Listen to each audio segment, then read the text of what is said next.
Okay, are there any options I need to think about? No, I did all of that. Okay, start. You're fired! Fuck. That's cool. The words thundered throughout the crane. Oh, there's voice acting. People I had never even interacted with craned their neck over the cubicles to see the spectacle in all of its glory. This is already a shitty Christmas. The whispers grew louder and louder as I was escorted out of the building. Oh my gosh, and a security escort? Oof. What did you do? I was made the fool that day. My boss, Mr. Cardiff, announced my early departure from the company and the business world altogether. Mm-hmm. I would not be allowed in any respectable corporation with my callous attitude and lack of appropriate knowledge. Wow, you really did something. That was when I headed home to my desolate apartment and began to pack my remaining belongings into cardboard boxes. Are we homeless now too? What's going on? There was no longer a place for me in the city. Though, part of She me challenged had Christy always to known a first to 5 on the concourse floor of the department store. Look, Morgan always wins. What else was I supposed to think after I saw my money, belongings, and even self-worth sizzle away with each day that passed? Okay. What I had left to my name now was very little.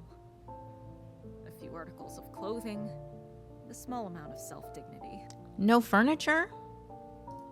I quickly realized, as I held an old refrigerator magnet in the palm of my hand, that I'd be content with leaving my life to rot in this cramped, overpriced apartment. Oh, okay. One by one, I'd sell every single object until I could afford to leave, and perhaps pull myself out of the trenches I had traveled down. Oh my. Closing the chapter of the overly exhausted business manager once and for all, I'll be leaving this junk and heading to my sister's house in Hawthorne. Oh, we have a place to go. We're good. It will be an adventure, but one I'm willing to embark on. Because honestly, anywhere is better than here. Mm-hmm. Oh, hey, look, we're not that far off. December 1st. We made it. Okay, not voice acting throughout the whole thing. I catch sight of my sister and niece waving excitedly to me as I struggle up the train station's steps with my luggage. Oof. They're heavy and cumbersome, hitting my leg with each step that I take. I know how that is. Perhaps 3 suitcases was too much to take with me on the 4-hour train ride. No, that's enough. I mean, you're moving, right? Is that us? No, it's not. Is that us? When I reach the top of the long staircase, I'm winded, taking a moment to inhale some fresh air. Cold air fills my lungs and I shiver. It's much chillier in Hawthorne than back home. Quickly shake my head. Not home. Not anymore. Hawthorne will be where I make myself comfortable, at least until I can get back on my feet again. How? You're no longer a part of the corporate world, right? Though, glancing at everyone around me, I wonder if I can get used to the abundance of trees, comfortable walking space between people, and the lack of constant selfies being taken. ...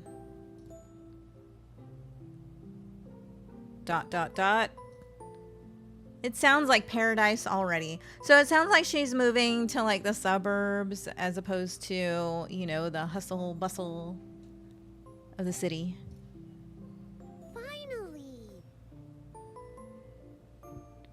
Oh, this is a child named Zoe. Finally, Noel is here. Oh, is that her name? Is that my name? The 9-year-old girl puts an emphasis on the 2 syllables of my name, laughing. Not the funniest joke, if you can even consider it that, but I smile politely. Wait, Mom, this is Noel, right? She looks different from the pictures. Is it because I have green hair? I don't know. She looks from me to my sister. That's right. The last time I saw Zoe was when she was only 3 years old. How did I let 6 years slip by? Feels like it all happened in the blink of an eye. That's kind of how time goes, yes. Zoe has the same golden eyes as her mother, though her dark hair has a slight curl to it. Her hair was always like that, but it's more noticeable now that she's older. Tyson passed away a few years ago, but Natalie refused to have a funeral. She wanted to keep the family sheltered from all that part of her life. I wonder if all that's changed. Oh, wait. Oh, my gosh. Are we saying Tyson is the husband, the father of this child, and now they're gone? They're dead? Wow, this is a great way to start a Christmas-themed story. We got fired. This kid's dad is dead. Yes, that's the coffee bean herself. My sister and I lock eyes and she winks. Coffee bean? I can't help but groan. I almost forgot about that dumb nickname. I was able to live the last few years of my life without ever hearing it, aside from phone calls with Natalie. Never call me that again. Coffee bean? The little girl tilts her head to the side with a devious glint in her eyes. She's going to be calling me that from now on, isn't she? You heard nothing. It's better than a Christmas joke. Honestly, I'd take the alternative. Bah humbug. Agreed. Okay, so random bits of voice acting. I get it. No, that's fine. So he looks confused as my sister and I talk. I only shake my head. Nope, not getting into the coffee bean story right now. I just got here. So did we, but I think, do we want to know the coffee bean story? I don't know. Mom, can we get hot chocolate on the way home? I don't know. Noel just got here and she must be really tired. Are you, Noel? Are you tired to try the best hot chocolate you'll ever have in your whole life? I'm not tired, especially when hot chocolate is involved. You sure? She frowns, but I shrug. It's a good bonding experience. Yes! Yes! It's the kid. I knew you were going to be the best. Your mom is paying, right? I flash a grin at my sister, who shakes her head like a stern mother. She has a lecture for me, but I refuse to suffer through it until we're safely back at her place. Just this once, but I'm not helping with your bags. I roll my eyes. Zoe comes to my side and tries to take one of my bags from me, but they're all the size of her. I can't help but chuckle at the sight. Oh, that was a loud laugh. Just saying. I've got it. No worries, little. See, choose a festive nickname for Zoe. Gumdrop, candy cane, or jelly bean. I mean, I feel like the only one that you can choose is candy cane because... yeah. I mean, I guess gumdrop too, but I'm going to go with candy cane. Candy cane, right? Because this is Christmas themed. Candy cane. Zoe scrunches up her nose. By now, we've begun walking towards Nat's car. Small sedan with a bland coat of gray paint and a ding on the passenger side door. Always a ding on the door. What did you just call me? I managed to maneuver around the vehicle with my three bags, 2 rolling on each side and the smallest stacked on top of another. Still cumbersome, but at least they're not weighing me down. Sorry. Sorry. No, we all get terrible nicknames in this household. Sorry. It's true. But holiday themed? Ugh. Hey, what's wrong with the little Christmas cheer, love bug? Oh, that was the mom. Okay. Easy for you to say. You don't have to hear people call you Candy Cane. Oh, don't worry. Your mom's nickname is way worse. Really? What is it? I grin mischievously, shooting a glance at the scowling older woman. Should I tell her? Yes. Oh, no, the kid goes, yes. Yes. No. Oh, no. I don't know. I think it's only fair. Natalie walks to her side of the car, fishing for her keys in her bag. In the meantime, I let go of my own bags and stretch my arms overhead.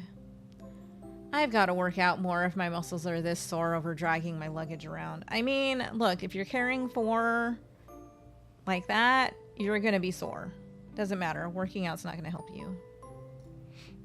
That's all you brought? I'm surprised you didn't bring more. I mean, you are staying here with us. Only until I get back on my feet. Even so, you don't plan on going back to the city, do you? I shake my head, getting into the unlocked car. Natalie and Zoe follow suit.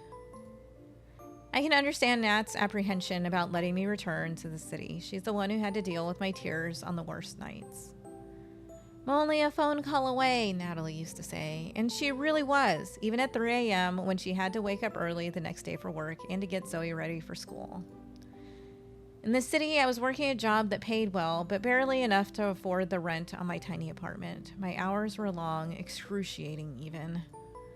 I felt like I was losing myself to my job, and it all crumbled down after my termination from the workforce. But I haven't told Natalie the real reason I was fired. I don't think she'll be proud of me, though I stand by my decision and I'd do it all over again if it meant leaving that buttoned-up life behind. But what did you do? I want to know what you did.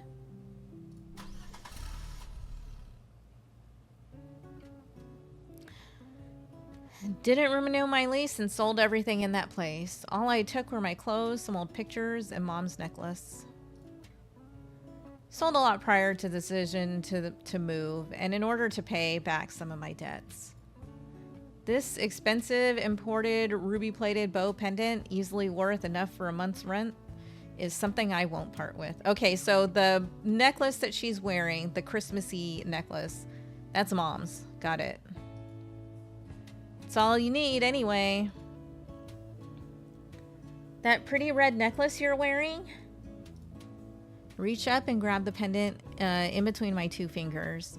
It's lightweight, and despite being old, still sparkles and shines in the light. Yeah.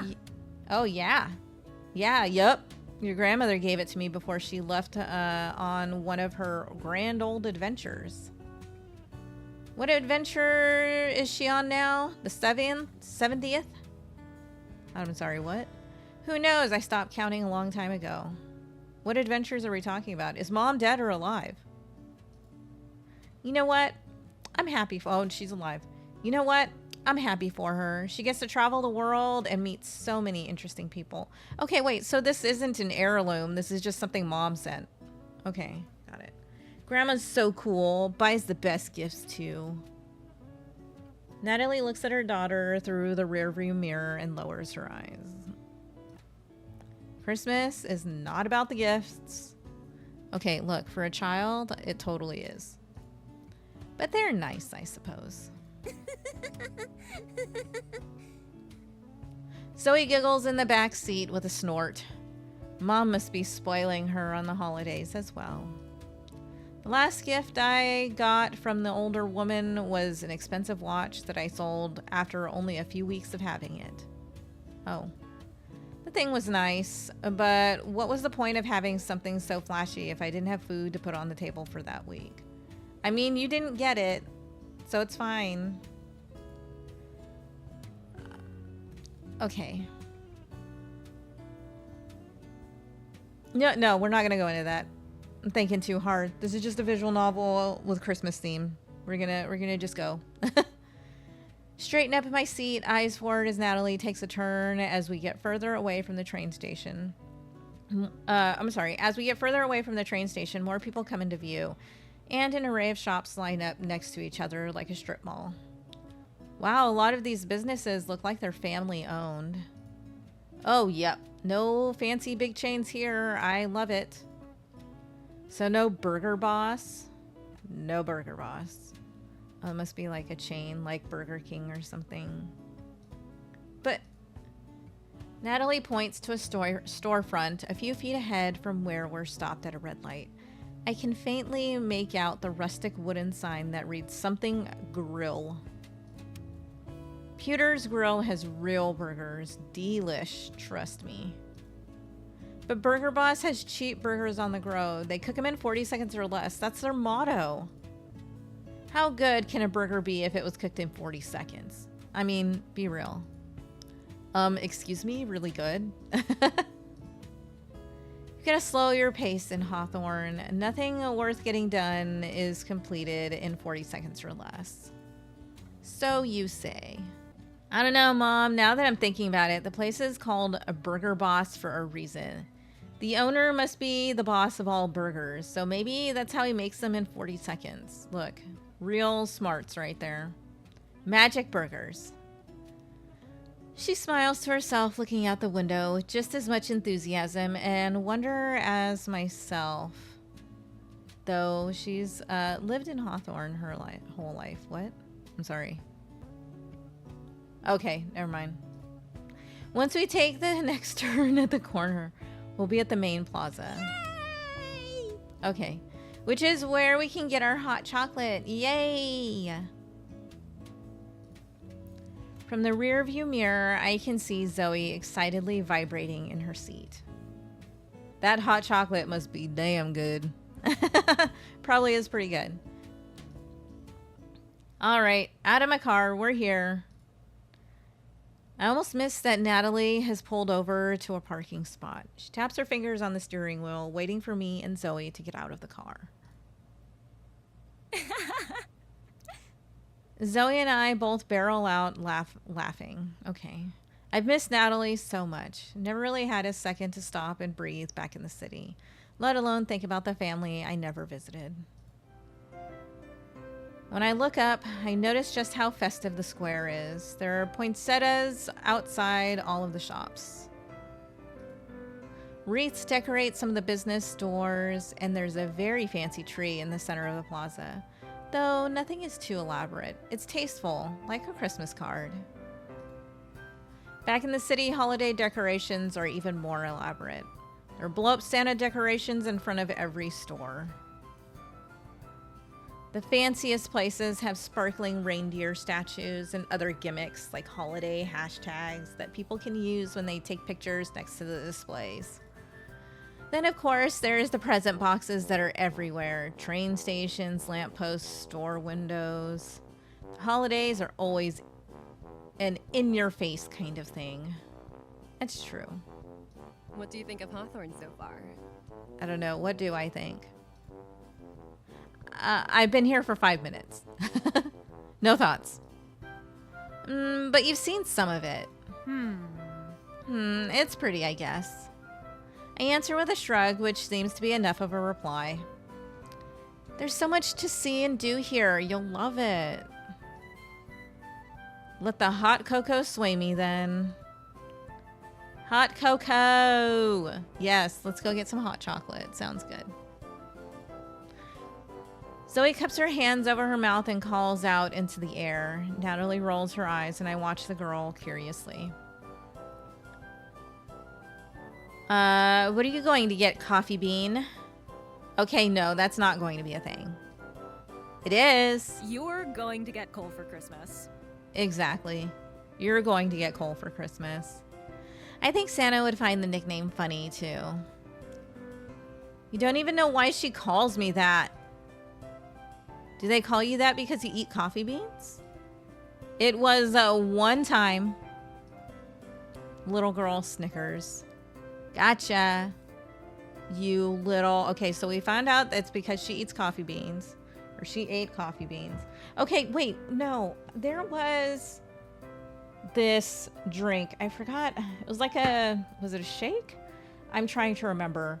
But I know it had coffee beans in it.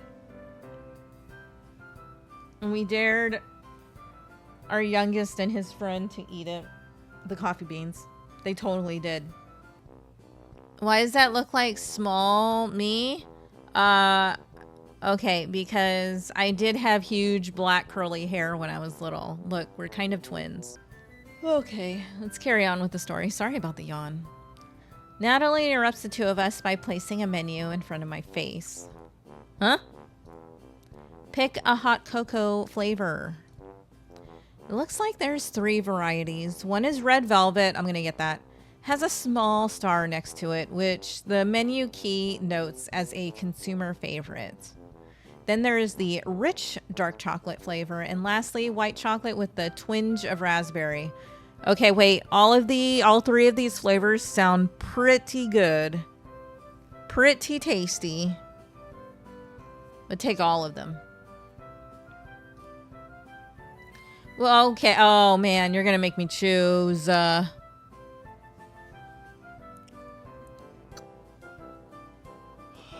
I'm not sure. I don't know. The red velvet seems pretty good. I'm going to go with the red velvet. I think I'll have red velvet. Good choice.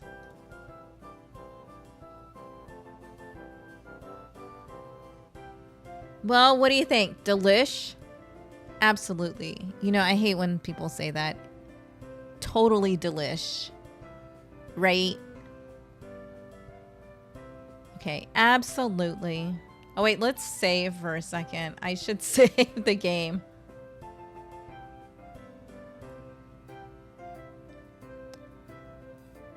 Absolutely delicious. See, told ya.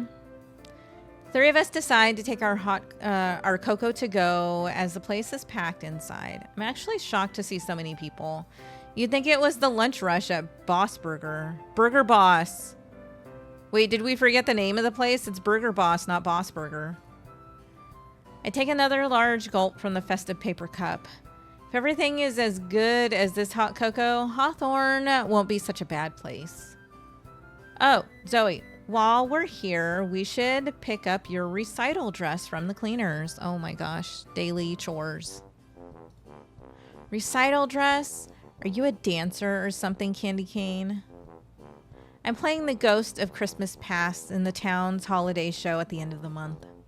Since I'm a ghost, I can't wear anything since I'm a ghost, I can wear anything I want, but you'll see the outfit on the day of the show.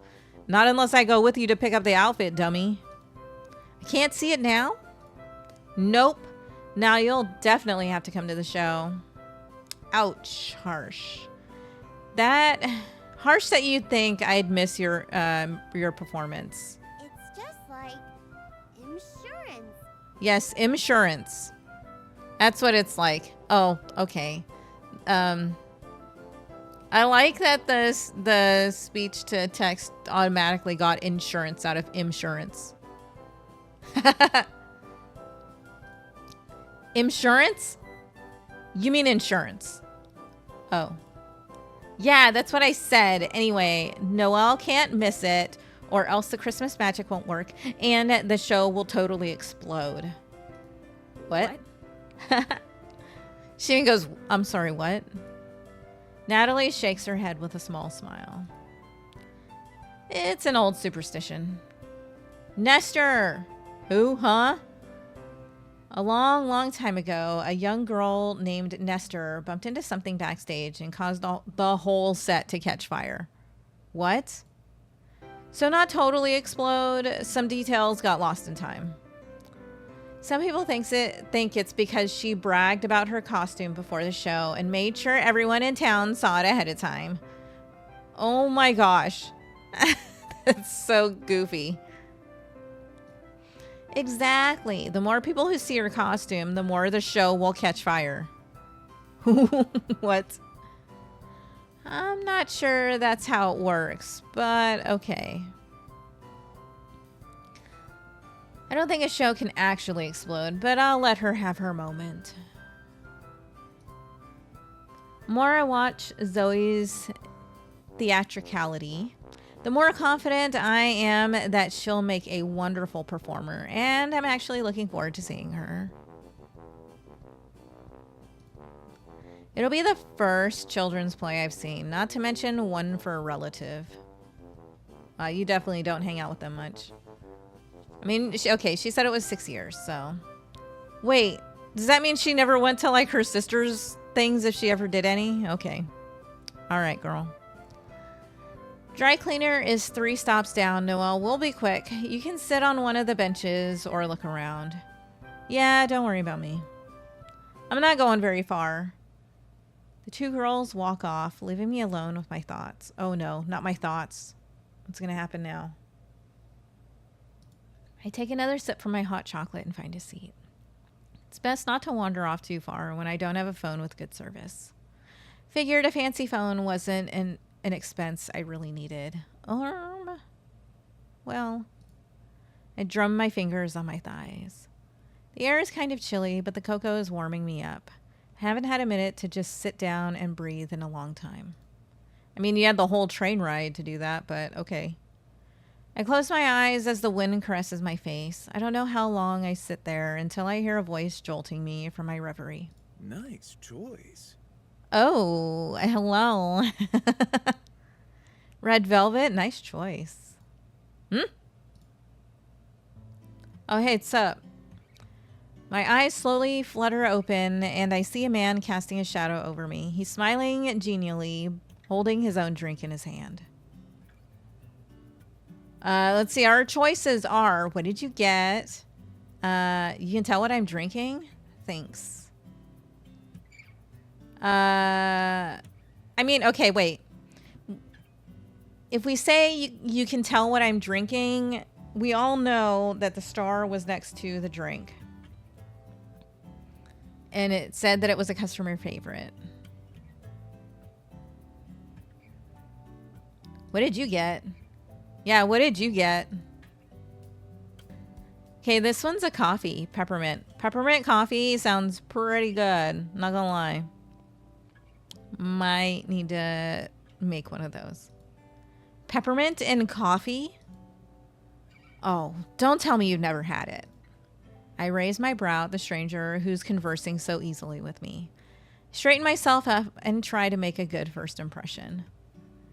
This is the first Hawthorne local I'm meeting. Well, besides my sister and niece. You're new here, aren't you? All Hawthorne residents have tasted the peppermint coffee. Oh no, busted.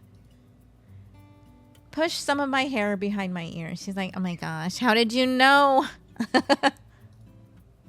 What gave it away? Thought I was doing a good job of blending in. Might be your green hair. Smile up at the stranger because we both know that's not true. I'm sure I look like a fish out of water. Yeah, you were doing an awesome job. He winks at me as he says this. I can't help but blush at the mystery man and try to turn my head to the side so he won't notice. Oh my god, I'm being so cute. Oops, I'm blushing. I just know everyone in town. Everyone? No way, that's not possible. You can't know everyone in town. Why not? Because? Oh, hi, Tommy. Are you trying to go out? All right, hold on one moment. I'm going to let Tommy out of the room.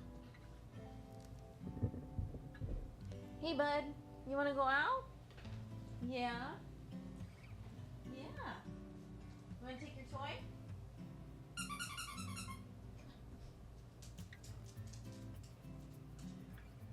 Go, go, go. All right, I am back. Motion to the plaza around us as if the answer is obvious. We're not in some small mountain town isolated from the rest of the world. This plaza is pretty sizable, even if the train station had a lot of people mulling about. Oh my gosh, that laugh was goofy. I love it. Man begins to laugh, throwing his head back as he does so. You're from a big city, aren't you? You've got to be psychic or something. No. He shakes his head. You city dwellers are used to packed spaces. It's pretty easy to spot you guys in a crowd. Hawthorne really isn't that big. Compared to the city or not, there are still so many people walking around now. You can't know all of them. Okay, maybe not all of them. Before I can say anything, he places one of his hands up to stop me. But Hawthorne is a winter town, so there's more people walking around than usual. Tourists, you know, that doesn't count. I do know all the locals, though. Do you make it a habit to welcome all tourists? He shakes his head, grin never leaving his face. Tourists, no. New residents, yes. I never said I'm a new resident. Didn't have to. I tilt my head to the side like a dog trying to make sense of what's happening. I have no idea what this man is talking about. What about me gives it away, Mr. Detective? Your eyes. What? What about my eyes? What's wrong with my eyes? My eyes? I furrow my brows. Yeah. Mm-hmm. Same as your sisters. You're related to Natalie, right? Are we the only ones with yellow eyes? Okay, hold on. Save.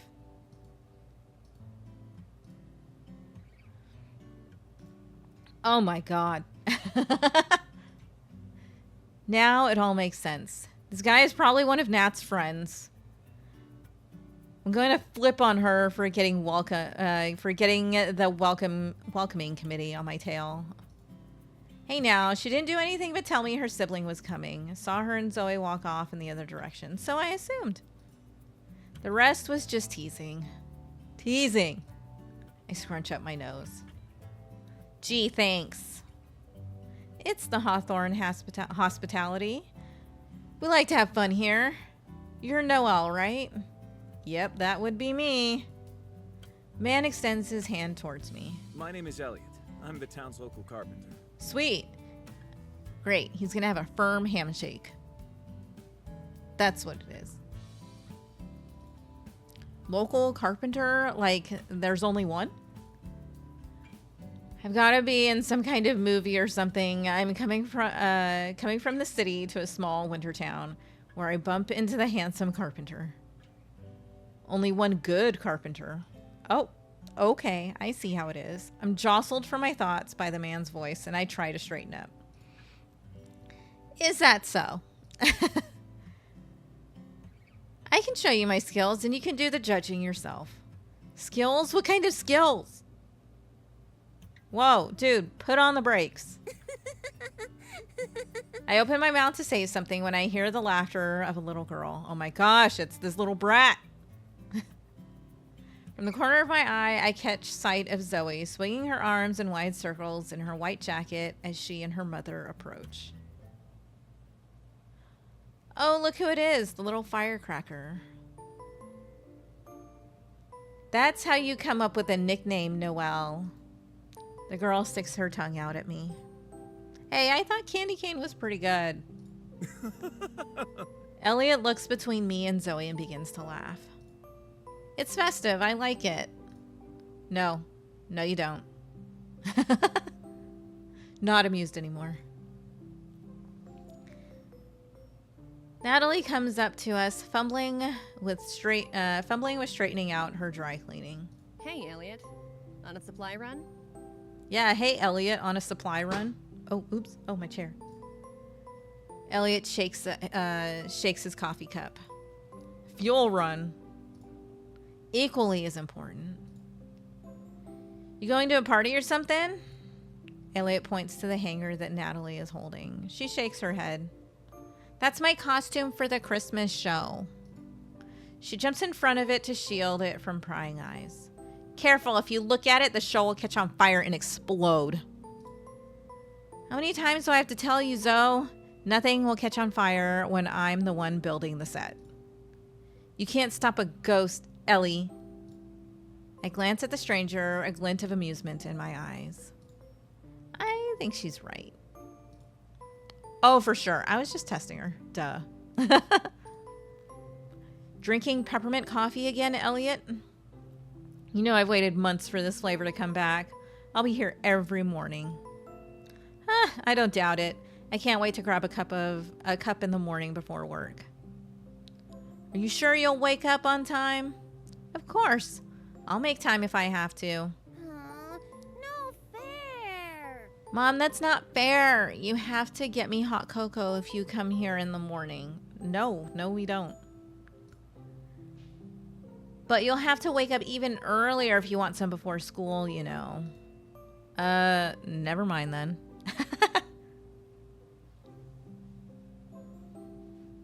That's always the deal. If you want to get, like, you know, for my kids right now, even if you want to get bucks or you want to get Dutch before school, gotta wake up early. Gotta leave early. It's not happening otherwise. But she goes, never mind then. I don't need it that bad. I'm still sitting on the bench watching Elliot as he, Nat, and Zoe talk with relative familiarity. Feels kind of awkward seeing the man talk to my sister like they're best friends. Siblings, even. I'm the stranger here, not Elliot. Nat finally takes notice of me and grins. It's almost as if I'm an afterthought in the situation, added on because of an inconvenience.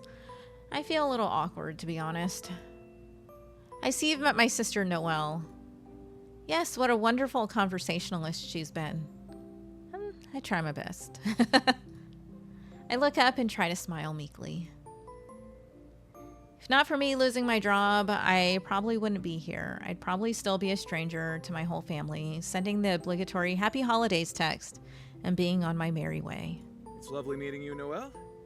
Welcome to our small town, and I hope you enjoy your stay. Sweet, thanks. For however long it is. Nat looks to me for confirmation, but I only shrug my shoulders.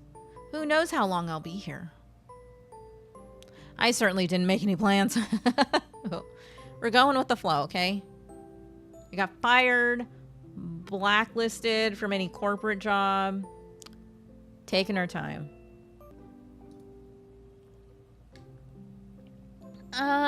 Let's say a few months. No, forever. Forever is a long time. We'll see about that. Oh, does that mean the idea of forever is on the table? Oh, wow. No, he is interested. Elliot wiggles a brow and takes a sip of his coffee. There's a slight grin on his face, and I quickly realize that the man loves to joke around. Is that what that is? At least he's making an effort to include me in the conversation. Perhaps he's extending the courtesy because of his relationship with Natalie. Guess I have to try and make Hawthorne look really good so you'll want to stay. Oh my gosh, this guy. Already?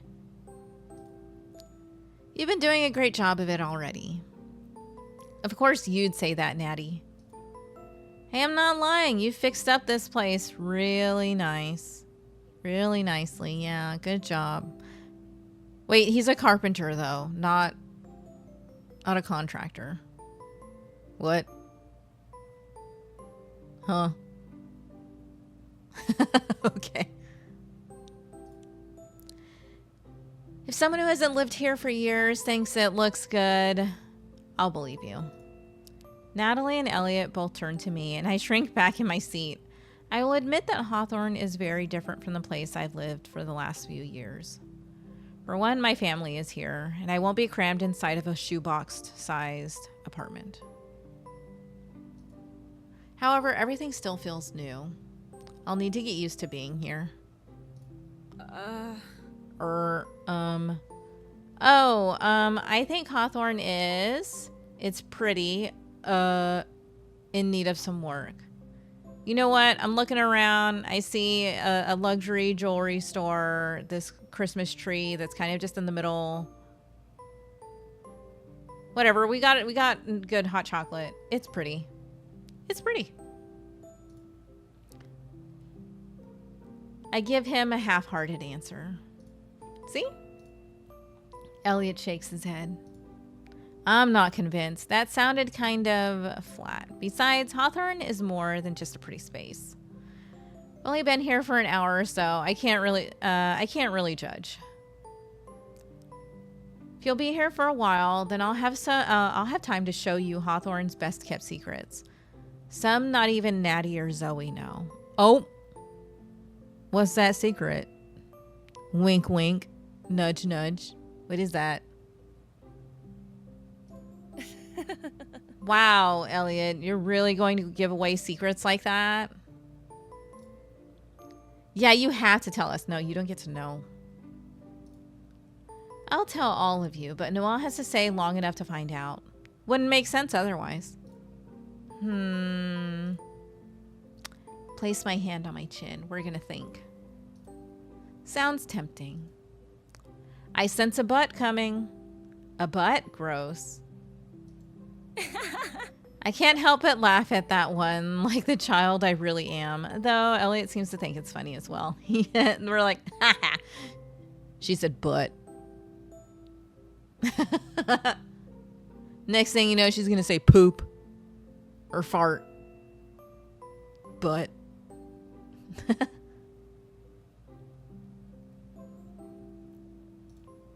No buts allowed, Noel. A child is here. Guess that means I have to give you a yes or no answer, huh? It's going to be yes, right? Secrets are on the line, Noel. Yes. But for the secrets. Not like I have any other friends around town. It'd be a good opportunity to get to know the place. At least. Get to know the place better, at least. Hey, I'm taking it and holding you to it. Part of me is a little nervous at the idea, but I try my best to shake it off. All right, well, the coffee is getting cold and I have a project back at home waiting for me. I'll catch you 3 another time. Before you leave, can you come over one day this week to look at the plumbing? We're only getting cold water at the moment. Wait. Okay, no, stop. Is he just like a handy guy? Like a handyman? Or more than just a carpenter? Because he sounds like he's a contractor. Like a handyman contractor that does everything. He knows everything. He can do your electrical, your plumbing. Don't get your mind in the gutter. Electrical, plumbing, repairs. Maybe he can fix like electronics. I don't know. This guy seems like he can do it all. Probably does like some MacGyvering or something.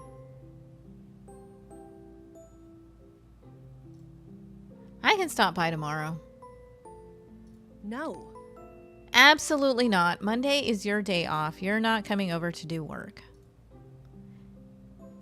Natty, it's you. Can't let you shower in cold water. It's like ice out here. And if not for you, for Zoe. Yes, Mom, for me. I hate the cold water. I look between the two of them. Natalie and Elliot are closer than I initially thought. Natalie knows his work schedule.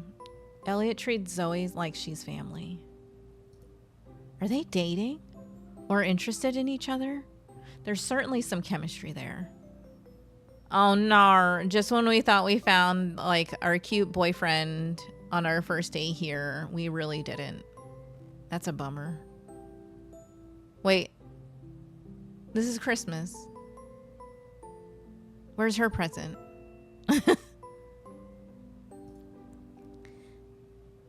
If you really don't mind. I don't. Well, it's settled then. I'll see you tomorrow. She claps her hands together, and I wonder why she bothered with the polite dance. I can see in her eyes she knew damn well this guy was going to come to her rescue. What's up with the two of them? Tomorrow, then. Elliot waves at the 3 of us and walks off. I watch him for a moment, curiosity getting the best of me. Let's head home. Natalie motions for me and Zoe to start walking to the car. My feet feel heavy as I stand up. I'm tired, but beyond that, feeling apprehensive about being in a new place. Zoe runs a few feet ahead of us, blissfully ignorant to the feelings eating me up inside. As I watch her play, I can't help but feel a little jealous that I'm not as carefree as her. Yeah. She's a kid, though. It's okay. It's good for her to be carefree. All kids should be like that. Hey, Nat. I have a question. My words are sudden, leaving my mouth in a burst. I have an answer. You and Elliot. No, don't start this. Uh-oh. Natalie shakes her head fervently. What? Yeah, what? Start what? I'm just curious. You two seem close. We are, but it's not anything like you're thinking. You don't know what I'm thinking. Uh-oh, we should save. Yeah, you don't know what I'm thinking. You're thinking that he and I would make a good couple. Psst, what? No, definitely not. What? Natalie rolls her eyes. A lot of people see it as more than it is, but Elliot is just a genuinely nice guy who cares about me and Zoe. That's it. Huh? That's it? Yes, Elliot was Tyson's best friend. I wouldn't. I can't date him. Doesn't feel right, and I'm pretty sure he feels the same way. Okay, look. I feel better now. No, she might be right. That might be a little weird, right? Husband dies, best friend still here. Like, he's pretty much this kid's uncle. I get it. I get it. I do. Oh. Well, if she puts it like that, I guess I can understand how dating her deceased husband's best friend could get complicated. However, Elliot is single. He's handsome, funny, has a good job, good with kids, totally not judgmental. Wow, so he's like a real winner, huh? I have more if you want to hear it. Why would I want to hear it? Because you're single and have no baggage? Don't play matchmaker, Nat. Why not? You were just about to. I just thought there was some chemistry, that's all. Wow, I read the room wrong. Oops. Uh-huh, sure, that's all. Hey, what do you mean by that? Oh my gosh, little girl, get out of here. She gives me a knowing smirk, but turns her attention to her daughter, who is waiting in front of the car. Time to go home. I'm sure Noel is tired after a long day. Fine. But can we go on another adventure soon? Natalie pats her daughter's head with a serene smile, and I feel a warmth fill my stomach. This is the family life I've been missing out on. Feels good to be included for once. Come on, ladies. Let's head home. Save. The three of us shuffle into Natalie's car for another drive, but this time to my new residence. Wow. Talk about boring. Upon entering Natalie's house, I'm shocked. It's by no means a mansion, but it's way bigger than the apartment I was living in before. Though I'm willing to bet most houses in this town are. Wow, everybody talks shit on like tiny apartments, but like you can really dress them up. I know not all of them, but you know, you gotta use some imagination. By the time we bring in my bags and get settled, it's dark outside. Well, what do you think? It's amazing. Really? I know it's not too shabby, but amazing is a big compliment. Back home, I was living in a shed compared to this. I like that she's wearing such a mom outfit. I feel this. Are those... I can't tell what she's wearing for pants-wise, but gray sweatshirt, I'll take it. I agree. Gray sweatshirt. Okay, back home, I was living in a shed compared to this. A pretty shed, at least? Nope, my entire salary was spent on a bare, ugly box. Well, rent here is much cheaper than the city. There's that. Zoe flings herself onto the couch and buries her face in the sofa pillows. Let's watch a movie. No. Oh, okay. Absolutely not, young lady. You have school tomorrow. So, it's a special occasion. Noel is here. And Noel will be here tomorrow. And the day after that. But I agree. No means no. Go put your PJs on. I'll be up for lights out in a bit. Wow, how late did we stay out? What did we do? We didn't even eat dinner. Zoe groans. Natalie is a strict mom, but I guess she has to be since she's doing it all by herself. Can Noel take me to school at least? How am I going to do that? I don't even know where it is. It's not too far from here. Zoe knows the walk there. Not that you have to take her. Oh, but Noel, please. She claps her hands together and gives me her best puppy dog eyes. I guess so. Why not? Yay! Exactly. Yay! But you have to go shower and get ready for bed now. Deal. In the cold water. Go do it. It's just gonna wake her right up. The girl bolts off in a hurry and I watch her leave. Why is she so excited about me taking her to school? Who knows? I'm shocked myself, honestly. I was afraid Zoe was going to hate you. She has a hard time making friends lately. Wait, really? Same girl I just saw run up the stairs? No way. Natalie nods her head. After Tyson's death, she shut everyone out, even me. Zoe pretends like nothing is bothering her, but I can't imagine she's okay with her father getting sick and passing away. He tried to hide it from her, but Zoe is smart. She must have seen him getting progressively worse. Feels like a pile of bricks are sitting on my heart as Natalie tells me the truth of her and Zoe's situation. Natalie has always tried to find the light in everything, even as she sits so firmly in the dark. Why didn't you tell me how bad it was? I thought the disease was sudden. I could have been here to help you through Tyson's sickness. Would you have come, Noel? Nat, you're my sister. Of course I would have come. You distanced yourself for years. After you left home, you never looked back. Zoe is 9, and you met her only once before this. I didn't think you cared about anything more than yourself, so I never brought it up. Wow, that's pretty harsh. Something like that, you should always be able to bring up to your family. Feel like she delivered a devastating blow to my gut, but I can't argue with her. She's completely right. I withdrew from her, but so did the rest of our family. Mom, Dad, our siblings. Oh wait, there's more of us? We all went our separate ways and stopped being a family. Yet when I called Natalie, she always answered and lended a listening ear.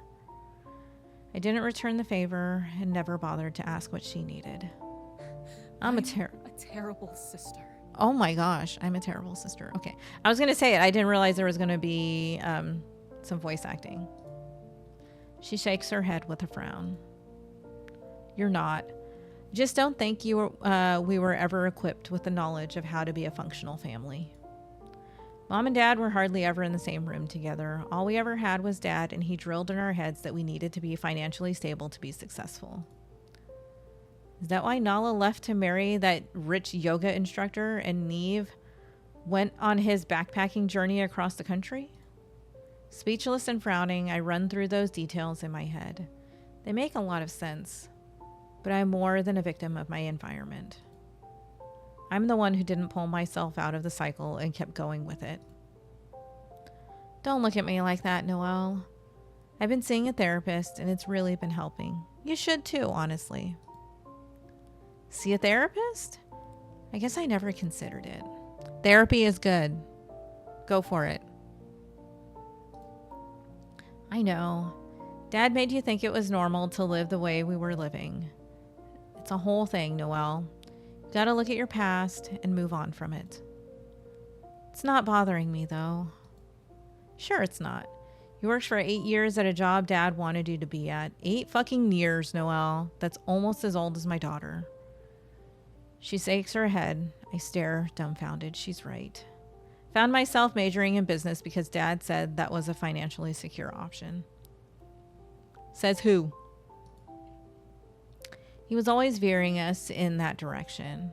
I don't know what I would. I don't know what I would have chosen to do otherwise. The thought plays in my mind. I'm not very creative. What else could I have done? Would I still be on the same path if I didn't have Dad's voice constantly in my ear? Never mind all that. I've forgiven the past. You're here now. That's all that matters to me. We can all move forward with the present moment. Yeah. If you want the number to my therapist, I'll be happy to give it to you as well. Though maybe it's best to see someone new. She could refer you to a colleague.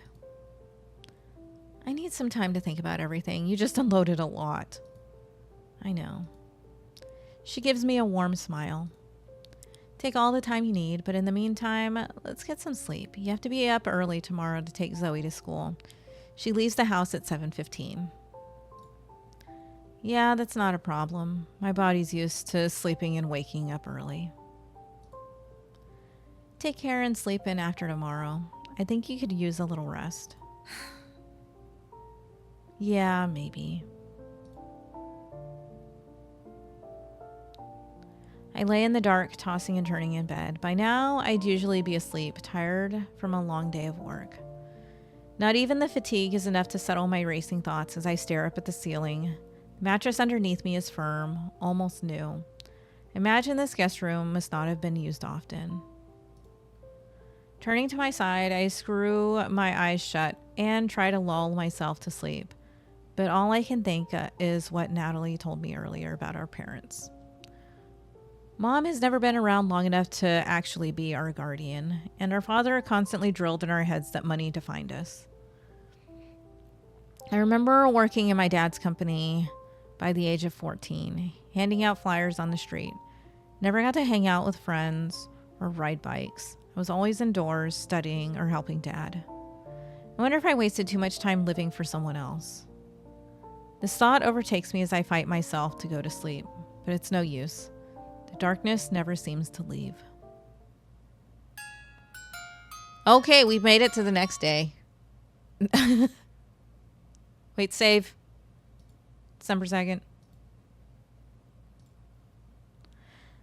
Sun shines in my room and I groan, trying to cover my face. Don't remember leaving the blinds open. That must mean... Nat! You've got 20 minutes. Get dressed and get out. Good. Yeah, good morning to you too. It's painful as I turn over on the stiff bed. Couldn't tell you what time I fell asleep, but it must have been late because I feel like I was run over by a truck. Why did I agree to take Zoe to school this morning? Oh, right. She was freaking excited and I didn't have the heart to tell her to buzz off. Ugh. Forced myself out of bed, my bare feet touching the icy wooden floor. Ooh, so cold. Take a good look at the room. It's void of any clutter. Every item looks like it's perfectly placed, almost as if the items are on display. There's some sports magazines laid out on the end table, paintings of various nature areas on the walls, and little glass statues in the cabinet across from the bed. I'm sorry, I don't know why I couldn't read that. I actually recognize some of the trinkets. These were all party favors we had gotten back in the day from communions, weddings, and birthdays. I haven't been to one of those parties in years. Natalie has found a nice little home for her memories. I feel a bit of guilt that I tossed mine in the trash. But I haven't seen the family associated with these trinkets in years. They're just stuff, honestly. It's just stuff. If it doesn't have value, you know, sentimental value, you know. Anyways, I dragged my feet to my suitcase on the floor. Didn't bother unpacking last night. Take out the first shirt on top and frown. It's a pink peplum top. Only taking Zoe to school. Begin to toss clothing items to the floor one by one until I find something casual at the very bottom. Somehow I don't think my business attire will fit in too well with Hawthorne. Why did we take that? We should have donated that stuff. Oh my god, we're wearing the same thing. When I walk into the kitchen, Zoe is standing with her hands on the strings of her backpacks. Why make that big talk about what I was going to wear that's casual and literally I'm wearing the same thing? Okay, anyways, when I walk back into the kitchen, Zoe is standing with her hands on the strings of her backpack. There's a half-eaten plate of eggs on the table behind her. My stomach rumbles, but I know I took too long trying to find an outfit. Shoot a longing look at the table. Finally, you ready? I don't want to be late. Sorry. Sorry. Needed to look my best to impress everyone at the school. You can't walk with someone who looks lame, can you? Nope, I cannot. Good point. She holds her hand out to me and I stare at it a moment before realizing what she's asking. She wants me to hold her hand. Look over at Natalie, who's standing behind the counter. She nods her head slightly, wearing a small smile. Take Zoe's hand. It's small and warm. I reminded myself when I was little, I hated going to school. Oh, I'm reminded of myself when I was little. I hated going to school. My mom had to hold my hand as we walked to make sure I wouldn't run back home. Zoe seems much more content to go to school, despite what Natalie mentioned the night before. It's really hard to believe that someone with as bright of a personality as Zoe is struggling. I give her hand a little squeeze and she grins up at me. Come on, I'll show you the way. Have a good day, Zoe. Mom loves you. Natalie blows a kiss to her daughter, who catches it in her left hand and places it on her cheek. Bye, Mom. See you later. Off we go. When we walk out into the street, I'm hit with a rush of cold air. Zoe seems to revel in it, shutting her eyes and pointing her head up towards the sun. I'm going to save right here. I'm a little nervous to be walking her to school, as I've never been good with kids. I'm the youngest child. I was always the one being watched over. I wish I could stay home all the time. Yeah, but you'll be able to get a good job once you finish school. What? I've never told my kids that. I almost feel bad giving her the same tired advice that my own father mentioned over and over again. We were valued by how much money we brought into the house. Maybe that's why Nala went and married the first rich guy who showed her any interest, or why Neve followed Mom's footsteps and left, or why even I decided to pursue a soul-shattering job I hated. The only one who seemed to leave that space in one piece was Natalie. Well, as close to one piece as a broken family can manage. I don't envy her for having to reconstruct the life that Tyson's death destroyed. Yeah, that's what Mom always says. I want to be a fashion designer and president. Okay. Gotta be both. Wow, a president who designs her own clothes? Never heard of that. Never heard of that one. I like it. Right?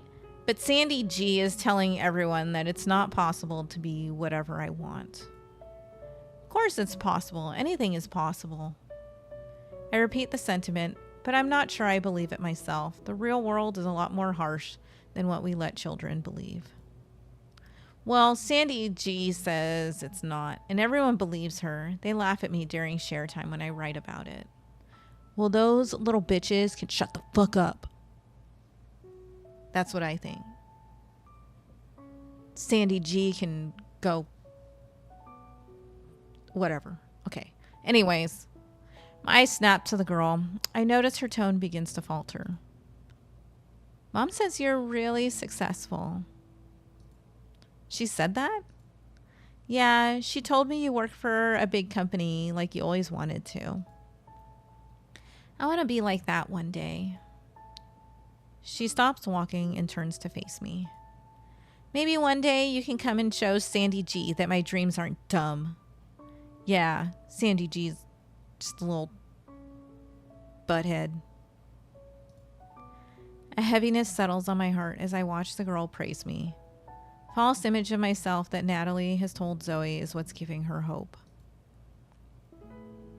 The truth isn't anywhere close to what she truly thinks.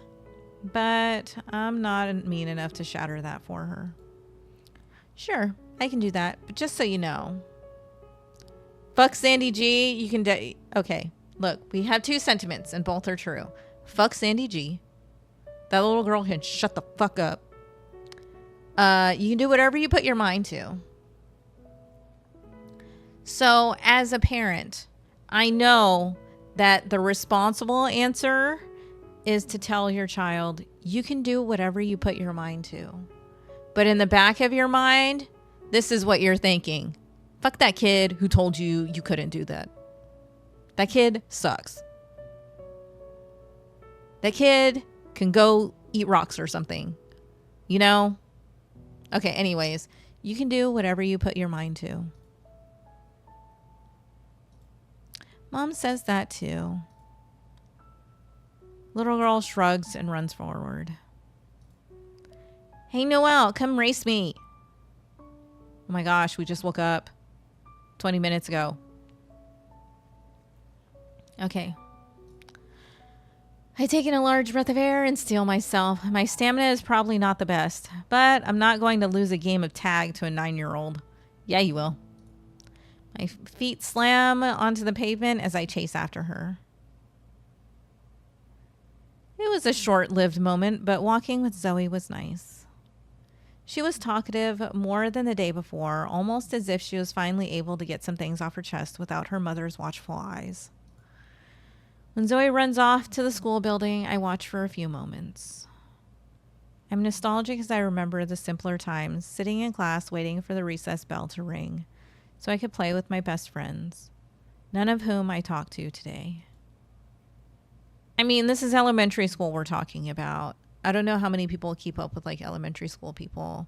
Okay, wait, I take that back, as I am literally about to go see a friend I've had since like 3rd grade in a couple of weeks. Okay, never mind.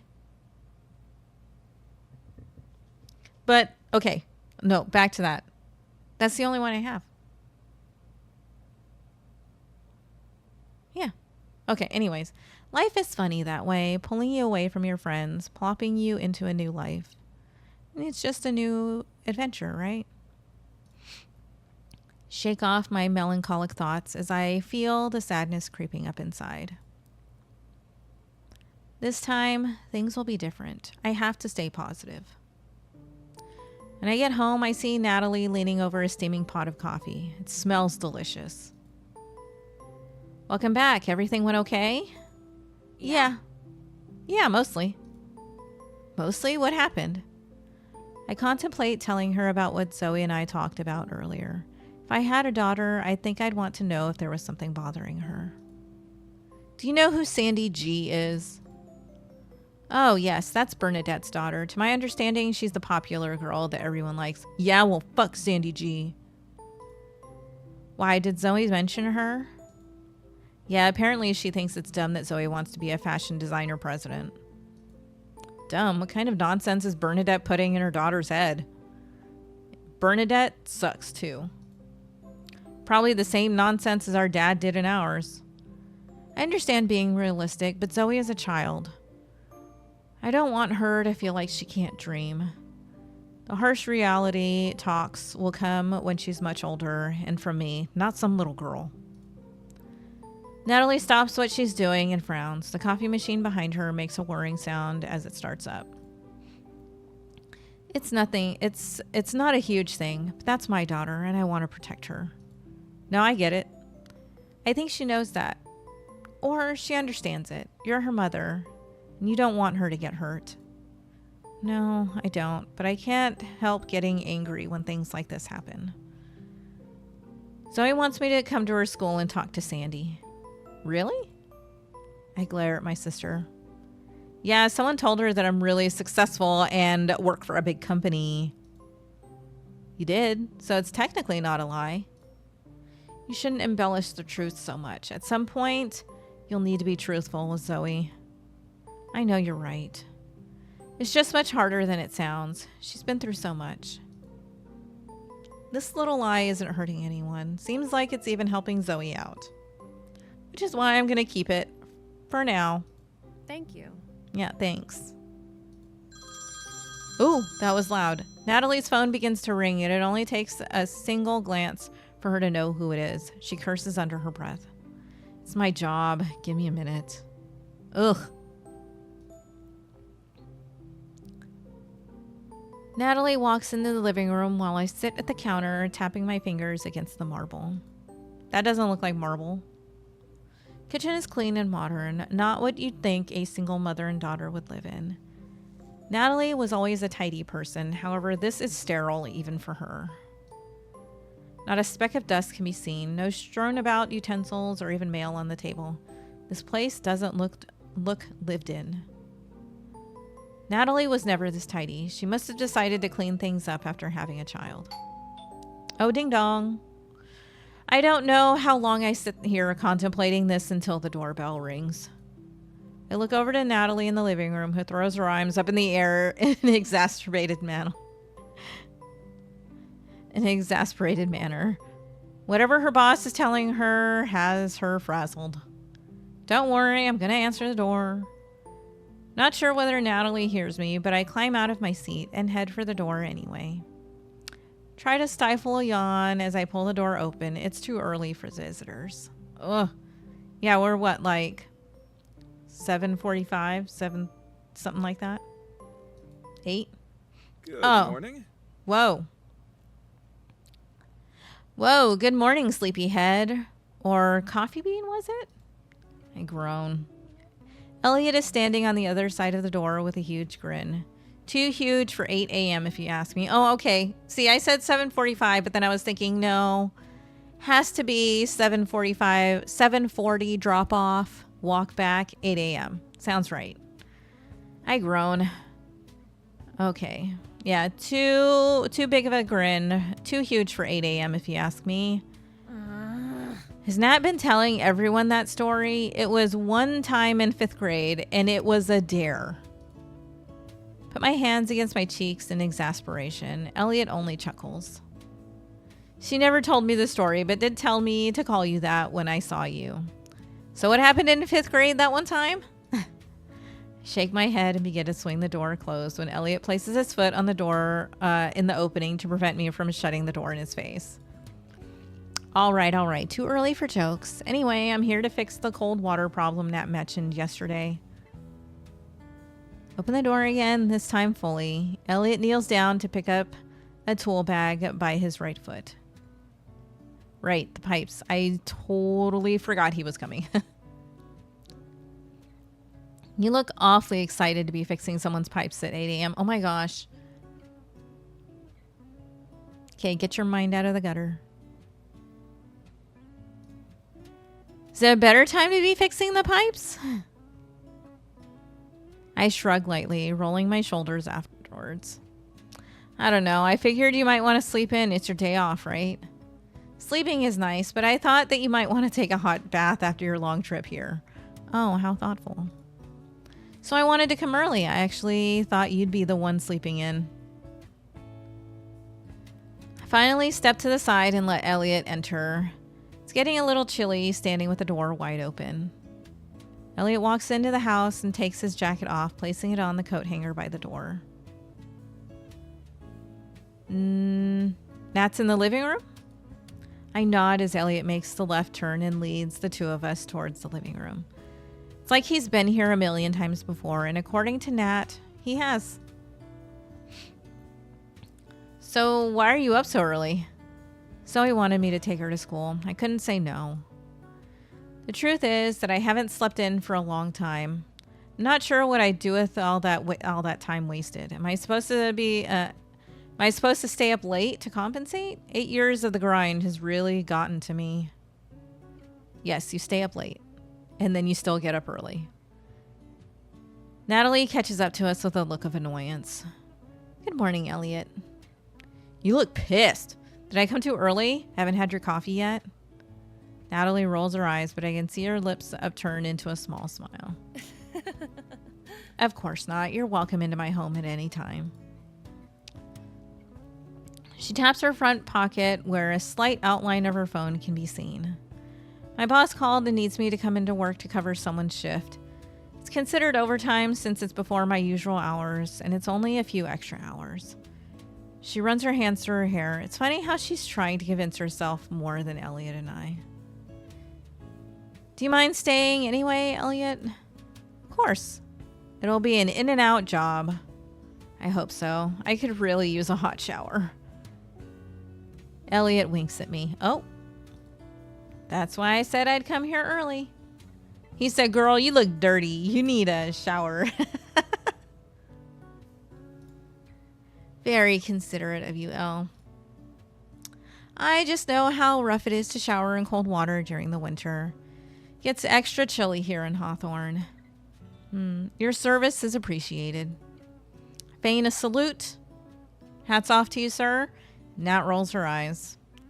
Well, you two have a grand old time. Oh, and I'll pick Zoe up on my way home from work, Noel, so don't worry about that. If you want to stay, Elle, I'll make us some dinner. I can't impose this time. It's never imposing. Despite Nat's reassuring words, Elliot looks at me with a hint of doubt in his eyes.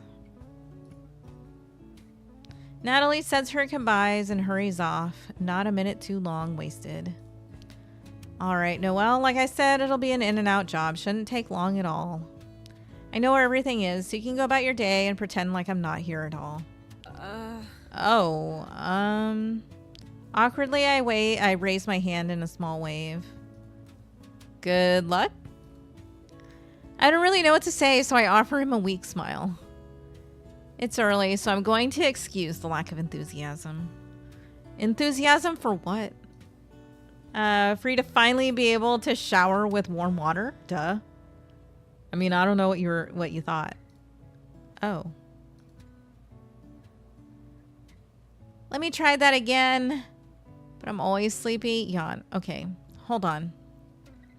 I think if we're trying to pick up this dude. All right. Let me try again. Yeah, let me try that again. Place my hands above my head like I'm riding a roller coaster. I'm so excited that you're fixing the hot water. Elliot seems less than pleased with my forced outburst and lets out a sigh. All right, the sarcasm wasn't necessary. I was just trying to brighten the mood a bit. I only roll my eyes. Yeah, well, it's the crack of dawn. Okay, no more wasting time. I need to get to work. All right, I'll be around. Elliot thanks me and heads off to the other room to fix the broken pipe. It's sort of strange having him here, like when I'd have to call my internet service provider to come and check on my connection. They'd work for a while I'd awkwardly stand in the other room. I should kill some time. Maybe I can check my laptop to see if I've gotten any emails or messages on social media. I did tell Dad I was leaving the city, but I did tell it over a message on BookBook, the website my mother made us all join so she could share her travel pictures. BookBook? It's Facebook. Perhaps he responded. The idea makes me nervous, but I had to let him know that from now on, everything is going to be on my terms. All right, let's check the BookBook. I head upstairs to the guest room where I can get some privacy from the man working downstairs. I sit on my bed with my laptop open. It's fairly ancient, making a humming sound as it starts up. I was saving up to get a new one, but that plan never panned out. When the screen finally loads, I enter the Wi-Fi information that Natalie gave me the night before. The network is quick to connect, but the BookBook site takes ages to load up. Not the BookBook site. My anxiety rises as I wait for anything to happen. Bing, bing, I'm bombarded by not one, but several notifications. Oh, shoot. Try to click on them, but the amount of things happening on the screen has caused my laptop to stop responding. Oh my gosh, Facebook crashed her computer. I let out a groan and lean back on my bed. I was never this popular back in the city. Why now? After a few moments, I check my laptop again and I'm able to move the mouse to hover over the notifications menu. My stomach drops. 47 missed calls and messages from my father. Oh my God, Dad, stop. Oh boy. I gulp. Gulp. She's like, I should have expected it. It's not like I had tons of people lining up to be my friend. I hung out with people I worked with, but once I got fired, they ceased all contact. Besides, why would anyone use BookBook? Yeah, why do people use Facebook?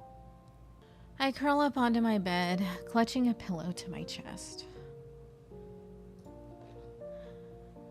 I know I should call my father back, at the very least to assure him not to worry. However, the idea of him scrutinizing my employment situation is a worse fate than I'd wish on anyone at the moment. I hear a banging noise coming from the stairway, probably Elliot working on the pipes. It helps to drown out some of my anxieties, though the reprieve is short-lived as my laptop dings again. Notification pops up letting me know that my father has written on my BookBook wall. I can see you're online. Answer. Oh my gosh, Dad. Jeez. When a video call invitation pops up, I can feel the bile rising in my throat. However, this feeling won't go away until I face it head on.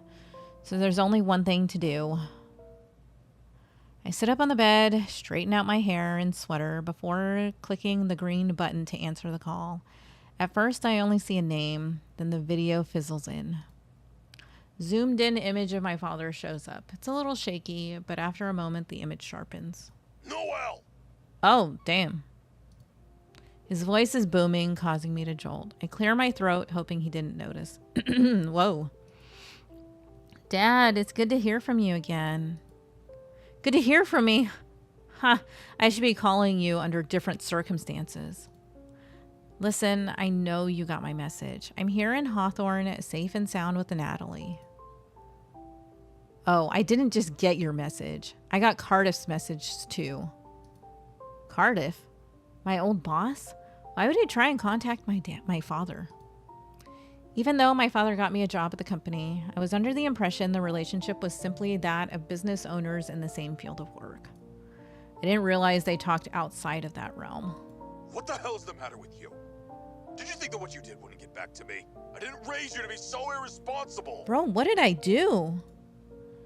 I expect it from someone like Neve, but not you. You were the good kid. Oh, was I? I'm tired of being the good kid. Dad, please listen to me for a minute. Wasn't trying to get fired. You leaked company information online. Oh, that's what I did. Oops. What the hell did you think was going to happen? You're lucky you aren't being sued. And you know why? Because I had to beg Cardiff to do me a favor. Wasn't anything but last year's sales figures, Dad. That should be public information anyway. Cardiff wanted to hide that. Can't lie to your consumer base about how well a product is doing and then filter out any criticism of the products.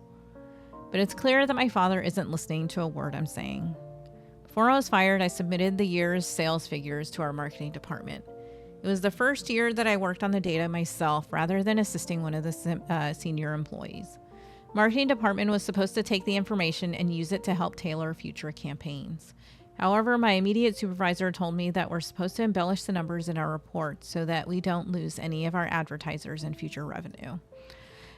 At first, it was an honest mistake, but I refused to change the numbers, and that was when I was fired for not having my ideals line up with the company policy.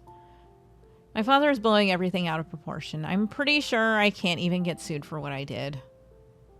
I mean, bubbling at numbers doesn't seem very good, does it? But also probably happens. My reputation, however, is another story entirely, and that must hurt him worse. As far as I knew, I was only ever a small cog in Cardiff's conglomerate machine. They've probably already easily replaced me. You don't understand anything, Noel. You're just like your mother. You think the rules don't apply to you. You could just do whatever the hell you want. Oh, you mean tell the truth? Yeah. Well, you're blacklisted now from working for any company like Cardiff's. So stupid. I don't want to work in business anymore anyway. Then what's the plan now? You wasted 4 years on a business degree to go mooch off your sister? I can feel the tears stinging my eyes as the man continues to berate me. Surely, deep down, there must be a reason for his actions. Yeah, he's a dick. Your dad sucks. And now you're going to cry. A grown woman. Noel, you really are a disappointment. Dude, this dad can go fuck off. We don't need him in our life. Let's see. Thank you. Let me speak. Hang up. Okay. I think if it were me, I would hang up. You can say, wow, thanks, Dad. I know, I'm such a disappointment. Or we can stand up for ourselves. Maybe we should stand up for ourselves. Let me speak. Let me speak! Cry out defiantly, slamming my hand on the pillow nearest my side. Okay, I didn't say throw a tantrum. All you do is talk, talk, talk. Do you even care about how I feel in all of this? Of course I care. I'm your father. Doesn't feel like it. All you do is talk over me and demand things. Because I want what's best for you. What's best for me is working at a company you choose, keeping my head down and moving along with my day. It's a good job with proper benefits, and with enough hard work, you'd have been able to afford a nice apartment. You're so delusional. That's not how any of this works. I was there for 8 years and could barely afford my rent. You have to have patience and drive. By now, I've heard enough. There's no getting through to the stubborn man. He always has to be right. Part of me wonders if my mother decided to travel the world to avoid the harsh expectations my father placed on the family. Sounds like your mom and dad got a divorce. Did they get a divorce? Because I would get a divorce. This guy sounds like he sucks. The call ends with a click. I sign out of book before the man can call me back. Slam the laptop shut and fall backwards onto my bed, letting the tears fall from my eyes. None of this was supposed to be so hard. I was supposed to graduate college, find a job at a reputable company, make tons of money, and what else? Where does my personal life fall into that? Was I supposed to be content with not making any real friends or falling in love or having a family like my older sister? I sob harder, realizing I wasted so much time following my father's dreams when I never had the decency to listen to mine. Loud footsteps fill the silence that my sobs can't. Someone is coming up the stairs, so I don't have the energy to move, so I hold my pillow tighter to my chest. From the other side of the closed door, I hear a knock. Noel. Hey, Noel, you in there? Crap. Elliot must be done by now. Quickly try my best to salvage the situation and clear my throat. Yeah, what's up? I've run into a problem. Can I come in for a minute? It'll be easier to talk without the door blocking us. Oops. I try and dab my eyes with the backs of my hands before calling to him. Hopefully I just look like I was taking a nap and not crying. Sure, come in. Elliot opens the door slowly, peeking his head in to make sure that he isn't intruding. You know, it's good to see someone else in the guest room for a change. Huh? I look at the man whose sleeves are now rolled up. Slight amount of black grease on his tan hands. Oh, usually it was me staying in this room. When there were long game nights or we had drinks and I didn't want to go home the next day, Tyson and Natalie let me stay the night. Walks into the room and points to the stack of magazines on the coffee table. Oh, the sports magazines, that's right. Huh. Nat didn't even throw away my old magazines. Oh, those sports ones are yours? Are you a big fan?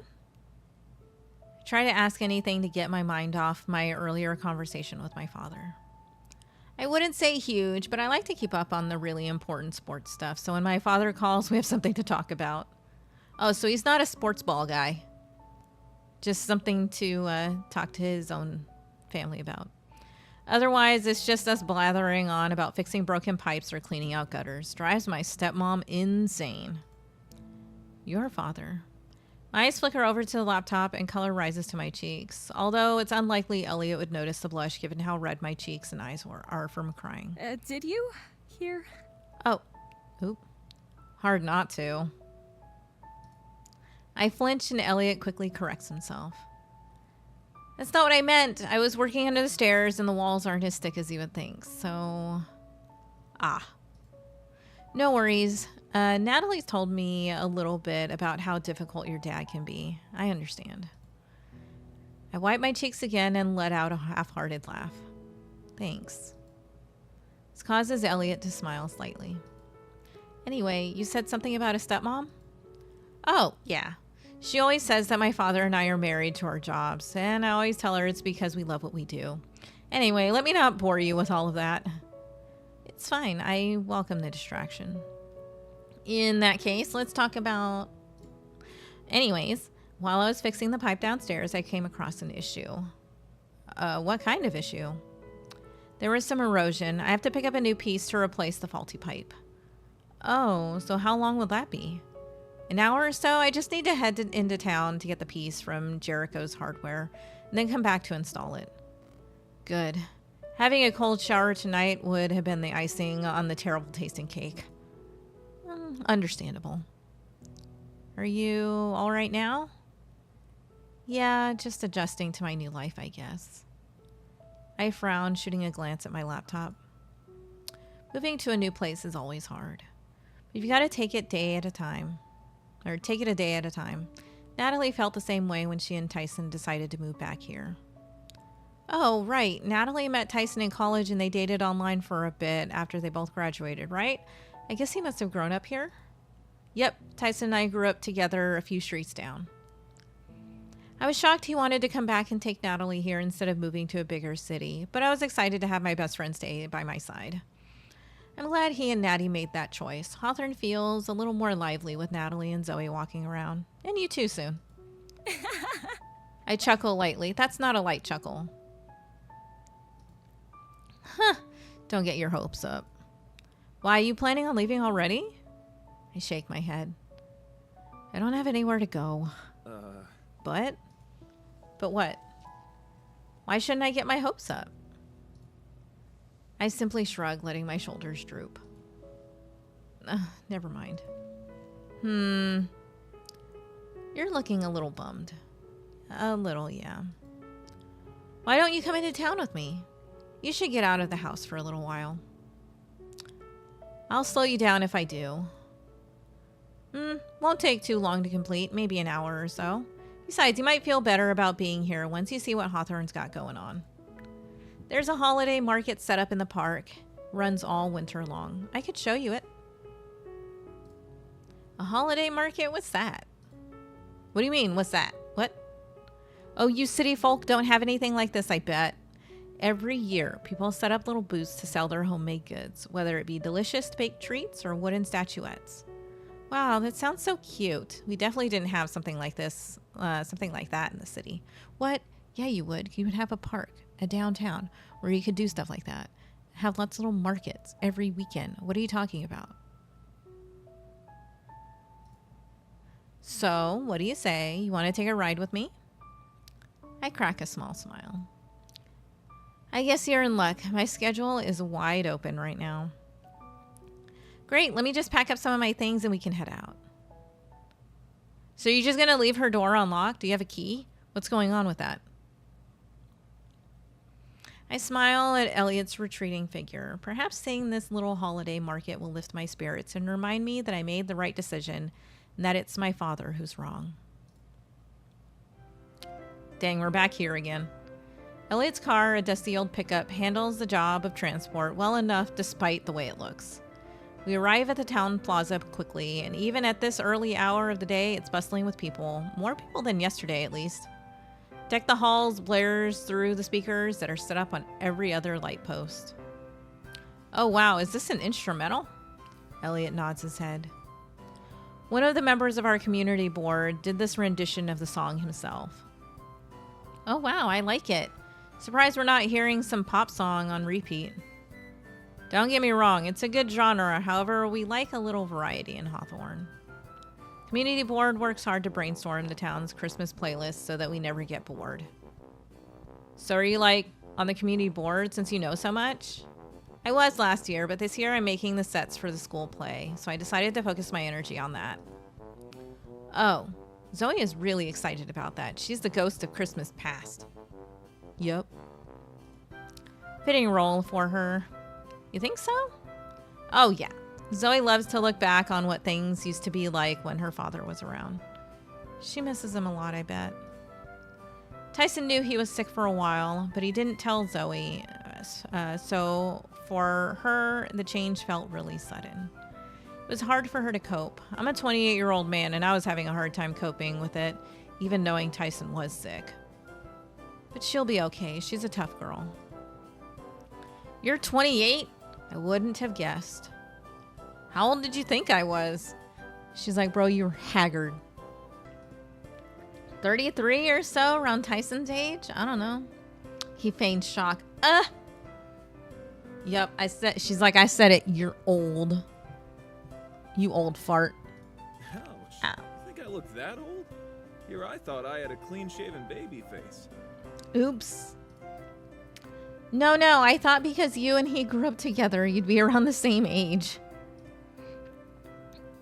We were neighbors, but I'm younger. It was a nice dynamic, like having an older brother who actually wanted to hang out with me. Mine was a little too focused on girls in the town. Elliot lets out a laugh. Now he's married to a woman he met on the other side of the world. Funny how that works. Anyway, yeah, I'm 28. Ah, I see. Well, how old do I look? Oh, you never ask a woman her age. But I guess you can guess. Elliot places his hands up in front of him. Oh no, Coffee Bean. I'm not falling for that one. Where's the trap? What? What? There's no trap. Never ask a woman her age, or guess it for that matter. See, he knows. I roll my eyes. Whatever. I'm 29, older than you, so you know what that means. I've got to respect my elder. I shoot him a tiny finger gun like I used to do when my older brother Neve would guess something correctly. Bingo! Stop to look down at my hands, the moment feeling natural to me, but looking strange. I haven't done something like that in years. Sorry. Sorry, that must have been weird. Elliot shakes his head. Natty does the same thing sometimes. She teach it to you? Yeah, she used to do it all the time when she was little because I think she saw some cartoon bunny do it. Anyway, I copied her because I thought she was so cool, but don't tell her that. My lips are sealed. I laugh. Then I got older and realized I couldn't use a finger gun on my boss. No. You could if your boss was cool. How do I get one of those? I'm sure you'll have an easier time finding one in Hawthorne.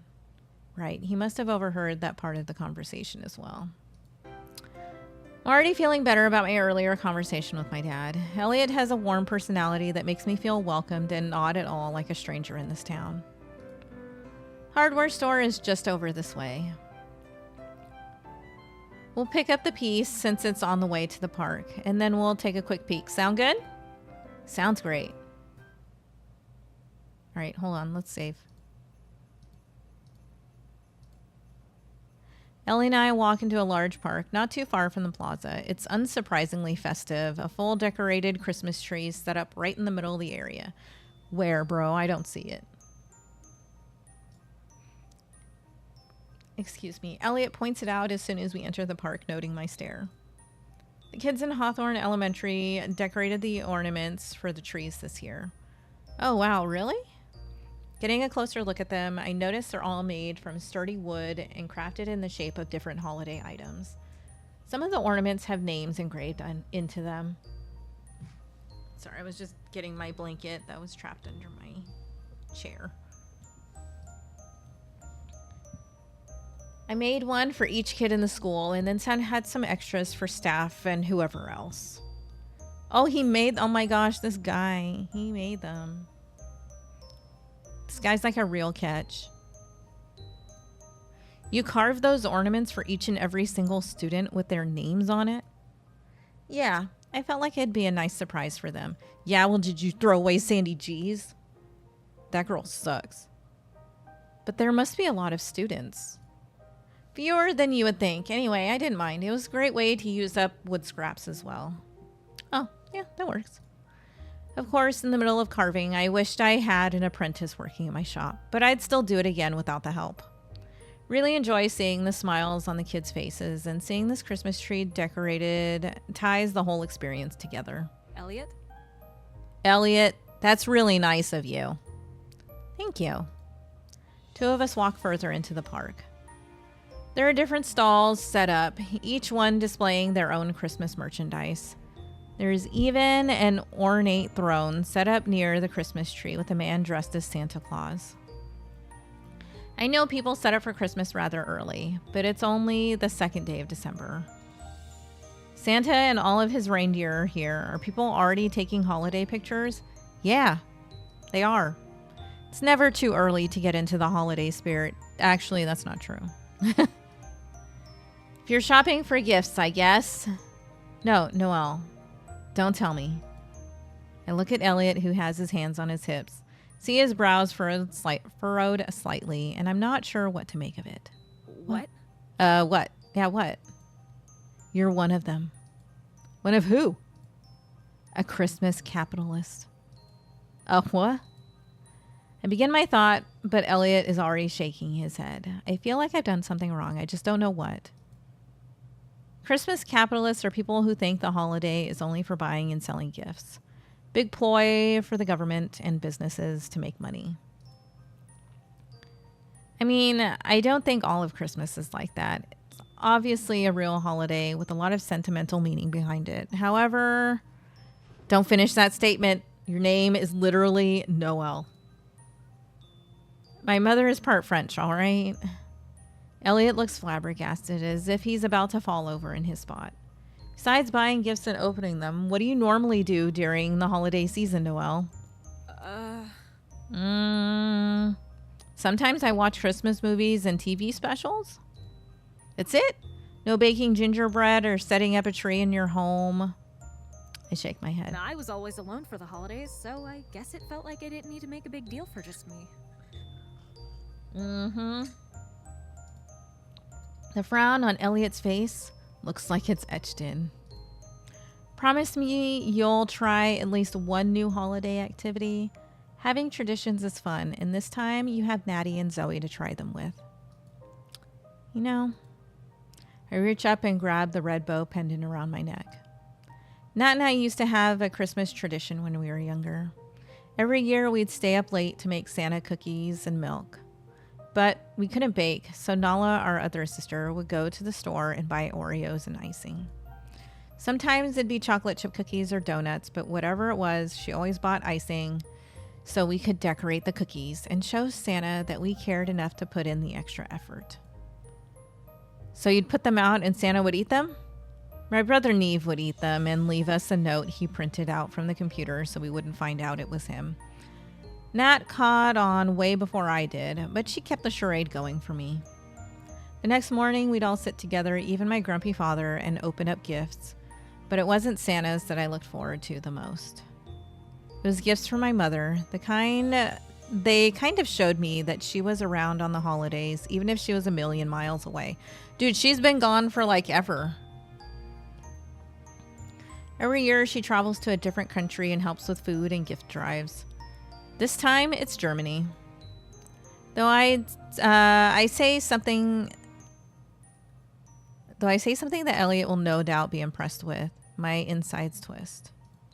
My mother is always giving to those in need. She helps families create delicious dinners, provides some gifts for the kids to open, and gives her attention.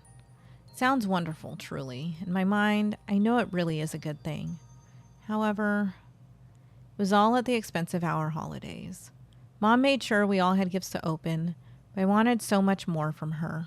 I wanted to wake up and see her sitting at our dinner table, not the soup kitchen. I suppose that makes me a terrible person, putting my needs above those who don't have enough money to have a proper Christmas themselves. Elliot waves his hand in front of my face. He's like, "Oh, were you there? Hey, you okay? You got this far off look in your eye." "Oh, it's nothing. I just missed her a lot. Mom still never comes around during Christmas time. She's busy helping other families. I guess thinking about her being away makes me a little sad." "Sure, because you're not spending such a loving season with her. But hey, you have Natalie and Zoe." I nod my head with a small conflicted smile. "Is the necklace you're wearing from your mother? I noticed you grabbed it earlier." "Yeah, one year in college I cried so hard that she was on another of her charity tours that I literally threw up. It was a rough year. Mom sent me this gift early to show me she was here with me, even if we were apart. I wear it all the time now as a reminder."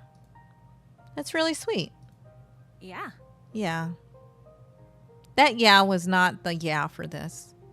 Not "yeah." "Yeah." I have an idea. Why don't we check out some of the stalls? See if we can find a new tradition for you to do with Natty and Zoe. Elliot shares a soft smile with me. It's enough to reassure me that my feelings are valid and he won't judge me for them. He holds his arm out for me, beckoning me to join him with a small motion of his hand. I link my arms with his. Follow behind him, reach for his hand. Do I reach for his hand? Let's do it. Do something bold and reach for one of his hands. I feel Elliot tense up, and when I look at him, his face is beet red. It's actually really adorable. He goes, oh my god. I drop his hand when I notice he didn't ease up. Have I made the friendly man nervous? Sorry. I'm sorry. You just caught me off guard. Yeah, that's it. He looks away from me, his cheeks still dusted a light pink. Oh, no worries. Why am I saying no worries? Okay, hold on, save.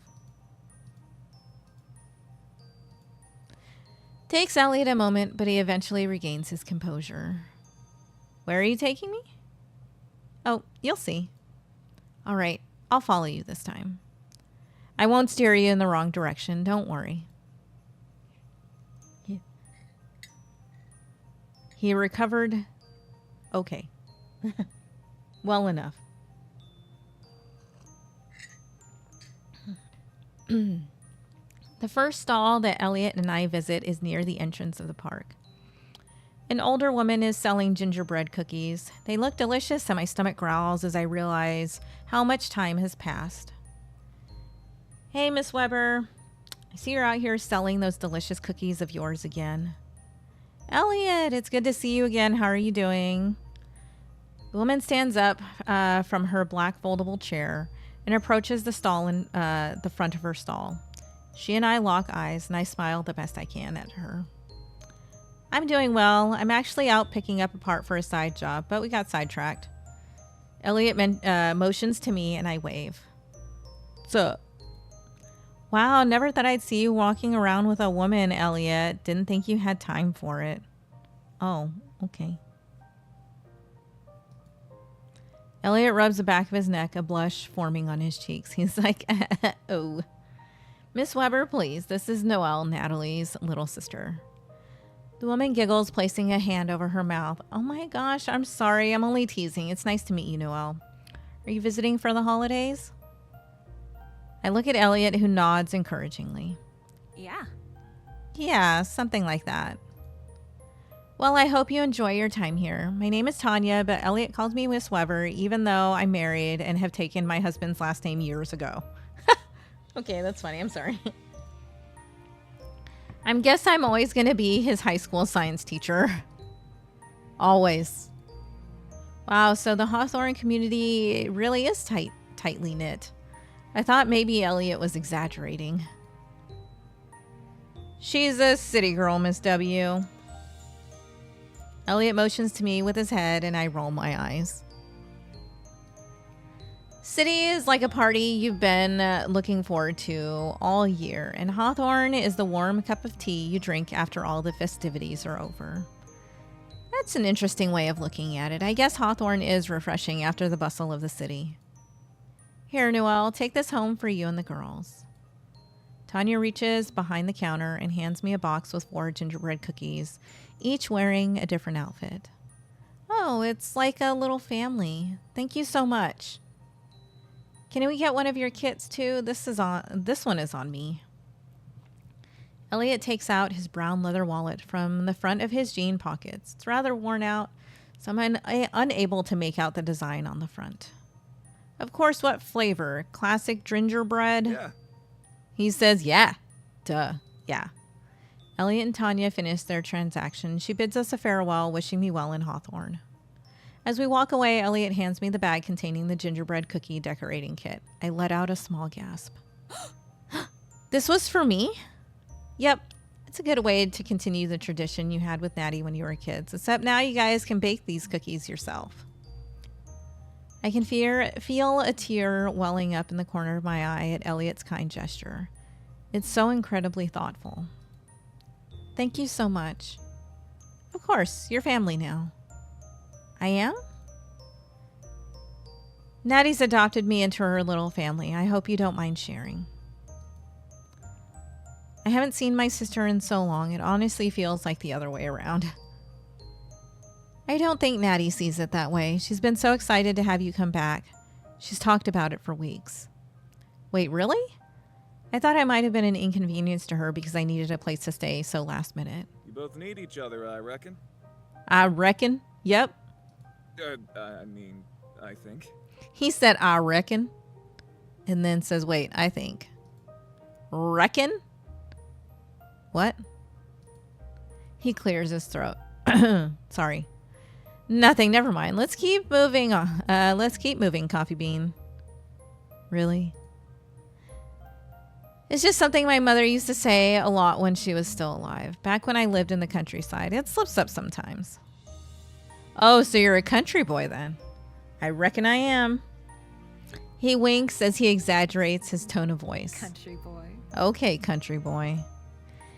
He shoots me a playful glare before walking forward for me to follow him.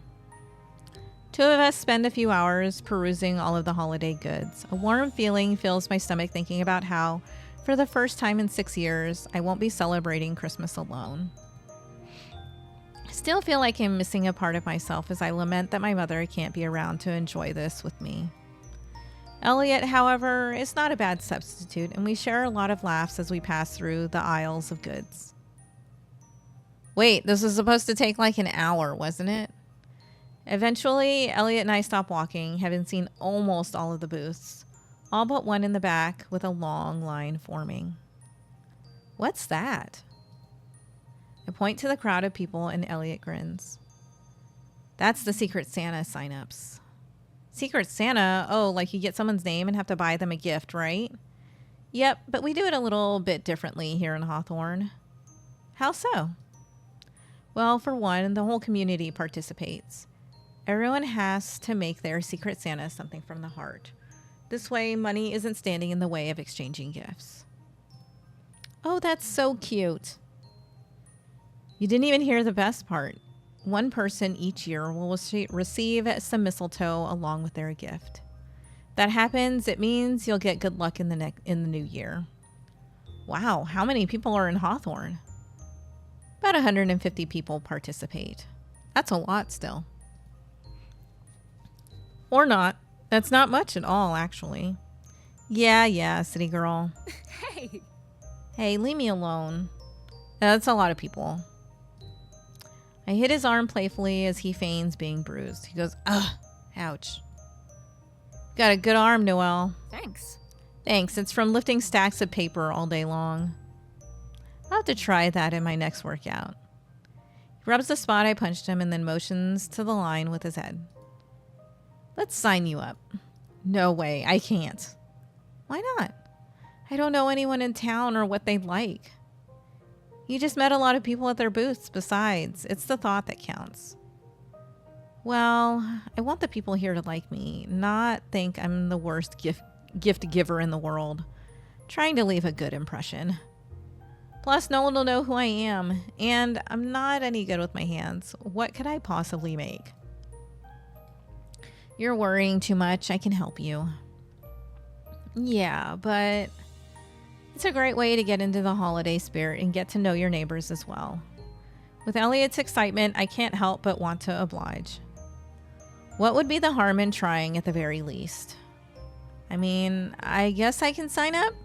That's the spirit. So how does this work? You sign up, and in about a week, names will be drawn and given out in the town plaza. It's a whole ceremony with all the info you need. A ceremony? I wish I was kidding. Though I groan outwardly, I'm feeling quite the opposite on the inside. Excitement fills me as I think about all the different holiday events I can participate in that I wouldn't have been able to back in the city. Spend a few more hours with Elliot before the two of us decide to head back home and fix the hot water. Wow, we really spent the whole day out there.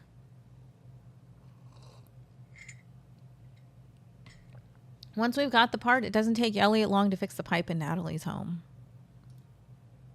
However, because we spent a good part of the day walking around the park, it's pretty late in the evening when the job is complete. Elliot decides to stay over for dinner, mostly due to Natalie's insistence. He sits next to Zoe and across from me. A warm pizza pie sits in the center of the table. Who gets the first slice? Zoe leans across the table, eyeing both me and her mother. Natalie puts her hand on my arm. An old Hawthorne tradition says that the person who eats first gets good luck the next morning. Wow, you guys have a lot of superstitions. First the play exploding, then the mistletoe and Secret Santa. Oh, you know about that tradition? I took her to the holiday marketplace today since we had to go out and get a new piece to fix the the cold water situation. So did you sign up for the exchange, Noel? I did, but I don't know what I'll come up with for a gift. I'm not super creative, and I don't know anyone in town. You can use my workshop for whatever you need. I can show you how to make those ornaments I made for Zoe's school. Hey, that's a good idea. Thanks, I appreciate that. And I can tell you what everyone likes, if I know them. If you don't, Elliot probably does. He chuckles. I told Noel that already. All bases covered. He also bought us a gingerbread baking kit to use for Santa. We get to decorate gingerbread cookies? That sounds so fun. Yeah. Yep, just like when your mom and I were children. You remember making those fancy Oreos for Santa? Natalie giggles, placing her hand over her mouth. That was so long ago. It was a lot of fun, wasn't it? Thank you. So much. Thank you, Elliot. It's on one condition, though. You have to save me a cookie. Your sweet tooth is going to get you more cavities than gifts for Christmas. It's a risk I'm willing to take. We can save you 2 cookies. Thanks, Zoe. You always got my back. I do, which is why you should vote for me to have the first slice of pizza. I need good luck for school tomorrow. That's a good idea. I vote Zoe for sure. School is tough. Agreed, but Zoe, I'll be in the auditorium for most of the week if anything happens and you need to talk to someone. You're building the sets already? Yep, getting a head start. They're going to be so cool. I can't wait. As Zoe talks, Natalie begins to serve the pizza first to Zoe, then to me and Elliot, lastly ending on her. So cheesy. She begins to dig into the pizza immediately, chomping down with big bites. Natalie does the same. Elliot, however, picks up his knife and begins to cut his pizza into little squares. Oh my gosh. Oh my gosh. You're not cutting the pizza instead of folding it, are you? What the fuck is wrong with you? Elliot looks up at me and grins. I am. What about it? You can't eat pizza like that, huh? I know. I tell him that all the time. Elliot rolls his eyes. City girls.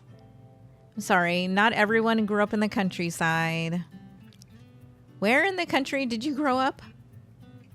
I asked before taking a bite of my pizza. It's extra gooey, that cheese coming off the crust like a long string. Lilac Valley, a few hours down south. My mother grew up on a farm, even deeper in the country than me. Ah, hence the reckon thing. Yeah, I don't usually use words like reckon anymore, but when we lived in Lilac Valley, it was pretty easy to because everyone was doing it. But I came to Hawthorne when I was around Zoe's age. That's when I met Tyson, my new neighbor. Oh, I reckon I understand. Coffee bean? All right, Coffee Bean, keep joking around. You know why they call her that? No, I don't. Whoa, whose side are you on, Zoe? Natalie. You know something about Elliot, it's only fair to tell you that you tell the story. Yeah. Duh. Oh my gosh. I groan, wiping my hands on the napkin by my dish. I'm listening. Okay, Noel's about to tell the story. When I was in 5th grade, one of my friends dared me to eat a coffee bean straight from the bag she had stolen from her mother's secret stash. Made a stupid not spelled right, comment about how it couldn't taste bad because it was a bean. Oh no. Oh yes. I had to back up my big words, so I ate the bean. What did it taste like? Wood chips. It was so hard to chew too. Disgusting. Oh, it gets way worse. Yeah, I was pretending that I was on a caffeine high because I wanted people to think I was so cool. What does pretending you're on a caffeine high look like? Lots of running around, calling out in the classroom, and even some light vandalizing. Suffice to say, my parents were called and I was in so much trouble for even looking into caffeine. It was so funny because people who actually have a lot of caffeine in their system would never be as over the top as she was. Everyone knew she was blowing things way out of proportion. But anyway, Noelle's classmates called her coffee bean all the way until high school. Honestly, I think it's pretty cute. Oh my gosh, she thinks I'm pretty cute. You do? Try to hold back the extent of my surprise. Coffee is his favorite thing on the planet, so of course he does. Actually, I was going to say the story sounds so innocent, but I do love some good coffee. You know me so well, Natty. It's nice to know, it's nice that you know what the other likes and everything. They're bestest friends. Do you have someone like that, Auntie Coffee Bean? Oh, no. Nope. Is that my new nickname? The girl nods her head, taking more bites out of her pizza slice. Bro, she hasn't finished this thing yet? Well, back in the city, I didn't really talk to anyone beside my coworkers. I guess I didn't really have a best friend. I frown, recalling how all of my coworkers dropped me so they wouldn't get blacklisted from Cardiff's company.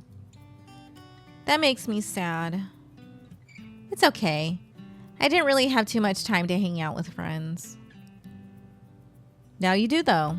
I don't mind showing you what else Hawthorne has to offer. Maybe you can make some more friends. That would be nice, yeah.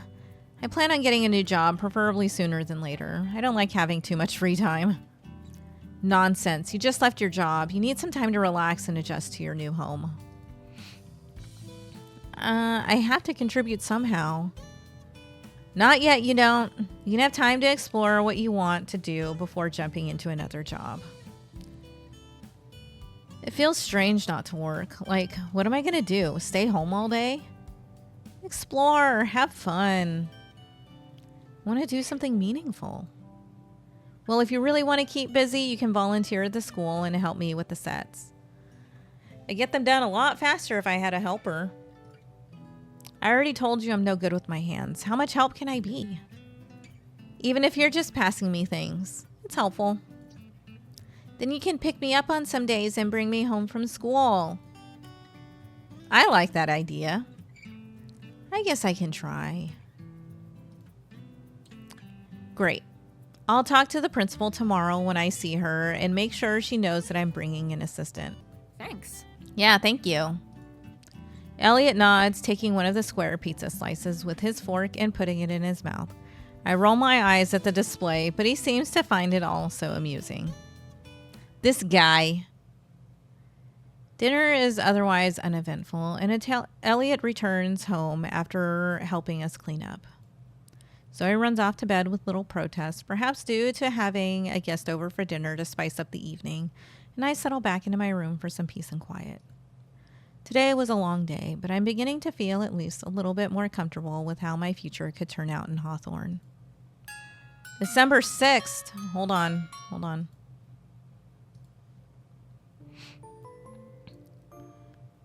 So we went from December 2nd to the 6th. Okay, got that. A few uneventful days have gone by. Today I don't have anything exciting planned. However, Elliot is going to be stopping by to talk about volunteering with him at Zoe's school. Starting to question if it really was a good idea or not. I don't know how much I'll be able to do. I lay on my bed with a magazine sitting comfortably on my chest. Women's sports or something. I don't know. I grabbed the first thing that I saw sitting on one of the now empty drawers. Elliot says these were his. Why was he reading this magazine with scantily clad women, very clearly not playing sports at all? What did you grab, girl? Put the magazine to the side and sit up. My wardrobe needs a bit of an enhancement, or rather a downgrade. Natalie lent me some of her outfits because mine are too formal for the town plaza, holiday market, and volunteer work. I'm excited to be able to wear puffy jackets and oversized sweaters again instead of dress shirts and elaborate accessories. Are we going to finally be in new attire, or are we going to still be in this black sweater dress ensemble? I put on one of my new outfits and head downstairs to meet Elliot. Halls are quiet with Natalie at work and Zoe at school, so I'm glad that someone will be coming to visit. When I head downstairs, it doesn't take long for the doorbell to ring. Elliot is here right on time. Good morning. Good morning, Noel. Elliot greets me with a large grin. He holds up a bag in his right hand and shakes it, the plastic rustling in the wind. What do you have there? Oh, this? He shakes the bag again, this time chuckling as he does so. Yes, that. Only the best donuts you'll ever have in your whole life. Heck yeah, I'm in. I raise a brow at that statement. What, you don't believe me? First the cocoa is the best in Hawthorne, and now the donuts? I'm starting to think you're biased. I'm not biased. I'm telling you the absolute truth. Take a bite from this cinnamon sugar donut and tell me you hate it. Okay. I'm down with some cinnamon sugar donuts. I'll take one of those. Thank you. You won't be able to. Country boy. You're that confident, country boy? Yes. Yes, I am, city girl, but I'm not going to be sharing these donuts with you if you keep that attitude up. Catch a twinkle in his eyes as he speaks. How can I judge if they're the best in How can I judge if they are the best Hawthorne has to offer if you don't let me try them? You got me there. The two of us share a laugh. Here, come in. I step to the side and let Elliot enter Natalie's home. As he gets settled, I brew some coffee for the two of us. Elliot puts the donut bag on the table and pulls out a perfectly wrapped box. I can't help but peer over his shoulder to get a better look at the ornate gold wrapping and elegant red bow. You'd think I was looking at a perfume set instead of a box of donuts. Oh my God, we're wearing the same sweater dress ensemble. These are donuts, right? Yeah, the packaging is pretty, isn't it? Moves to the side so I can get a better look at the cardboard box shielding our dessert treat. Our delicious treats. My hands reach out and I hesitate for a moment. It almost feels like a sin to open it. Gosh, it's so nice. You open it. Open it. If we don't open it, we can't get the delicious treasures inside. That is true, sir. Sir? That's a first. No one calls me that. Oh, it's something I picked up from my coworkers. We used to use it as a joke, since it felt like we were saying yes, sir, and yes, ma'am, all day. If you don't mind me asking, what did you do for your last job? I was a business manager by title, but basically all I really did was make sure all of the departments were working together with good synergy. So were you responsible for all the moving parts working together? Yeah. Yeah, I guess you could say that. Wasn't all it's cracked out to be, though. Left a little room for error. One wrong move and the whole operation falls out of sync. That's a lot of pressure. Yeah, I was good at that at the job until the new investors came in. My voice trails off as I remember my conversation with my father only a few days ago. Never mind all that. It's in the past. Let's enjoy the present. Like these donuts. Want to do the honors? Elliot slides the box my way. I placed my right index finger on the red bow, a smile gracing my lips. This box looks like it was wrapped with a kiss. Oh. Hello? What? It's something my mother used to always say when she sent us gifts. Wrapped with all her love and kisses. That's really sweet. I nod my head, reaching to touch my necklace. Enough of me being a negative Nancy. You didn't come here to see me sulk. I don't mind. I understand how you're feeling. You do? Yeah. Yeah, the other day I told you I lived in the countryside before moving here to Hawthorne. We moved because my mother passed away and my father is trying to get a blank start. Maybe to make the pain go away? He looks conflicted as he says this. Anyway, he took all his money and bought a small house here and opened a carpenter business. Leans across the table slightly, his forearm pushing into the marble as he positions himself to look at me. Seeing a mischievous glint in his eyes. Guess what my father called the family business? What? The Carpenters. After our last name. Oh, what? No, my gosh. Can't make this up, guys. Although, I'm sure that's totally true somewhere. No way. Your last name is really Carpenter? What are the chances? I promise you, it is. Oh my God. Laugh, hold in a laugh. Don't laugh even if you want to. Oh my gosh. Okay.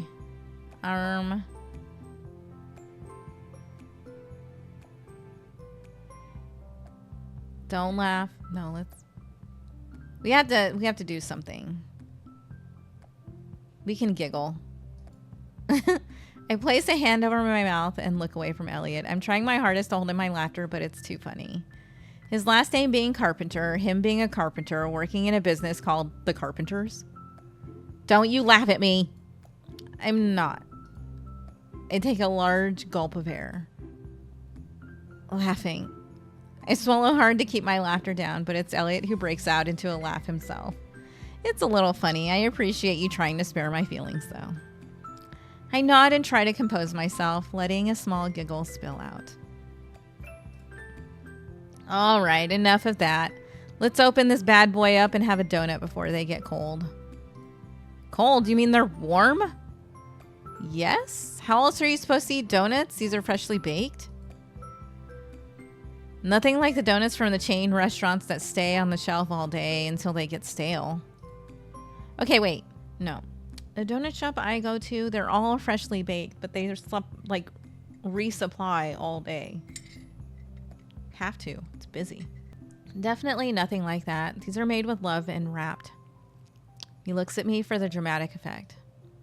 With a kiss. A warm, sugary cinnamon kiss. Sounds so yummy. Tear open the paper. Let's open carefully. I untie the ribbon first and place it to the side. Then I remove the tape holding the paper together on each side.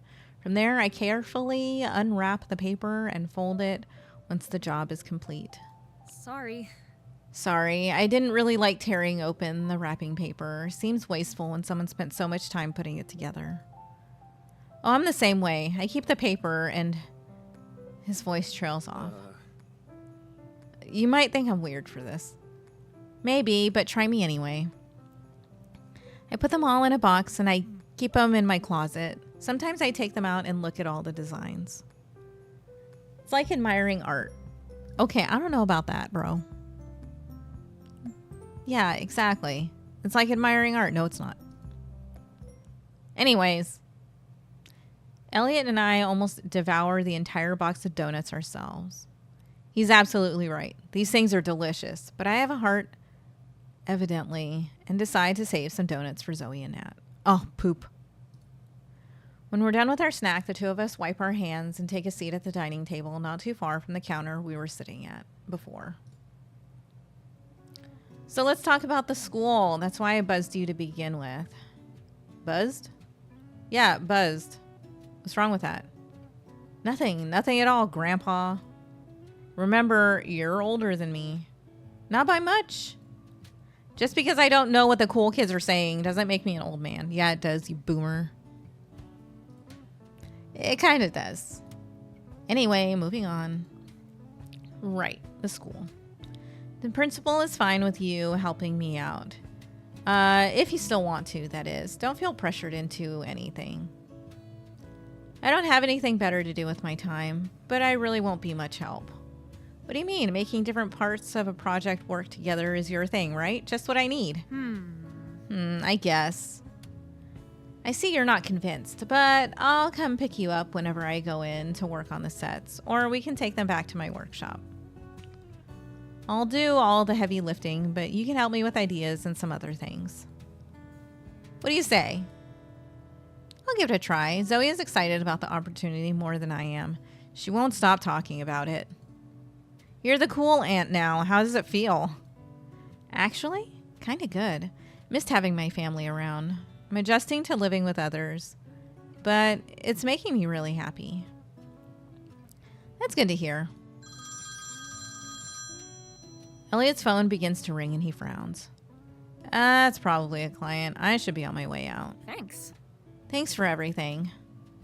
No problem. See you in a few days. All right, we should save. I look forward to it. Me too. The two of us say our goodbyes, the nervousness only settling in when Elliot shuts the front door. I text Natalie, letting her know I've decided to help with Zoe's school play, but stop when I see the phone buzz with a call from an unknown number. Oh boy. I frown at the private number. Who's calling it this time? Let it ring, answer the phone. We gotta answer the phone. We're adults. Hesitant, I answer the phone, my palms sweating. Hello? It's about time you answered. Oh my god, it's this fuckface. I'm sorry, it's Dad. What is it that you want, Dad? Wanted to see how you were doing after our prior conversation. Doing great here with Natalie and Zoe. You can stop worrying about me. You're my daughter. I'm never going to stop worrying about you. It all sounds so nice, like we're the picture perfect father and daughter duo. However, I shake my head, letting my long hair whip my cheeks. I know that there is something venomous hidden beneath the surface, but I don't yet know what he wants. Last we spoke, he seemed very unhappy about my decision to completely give up on the business world. Thanks, I guess. ...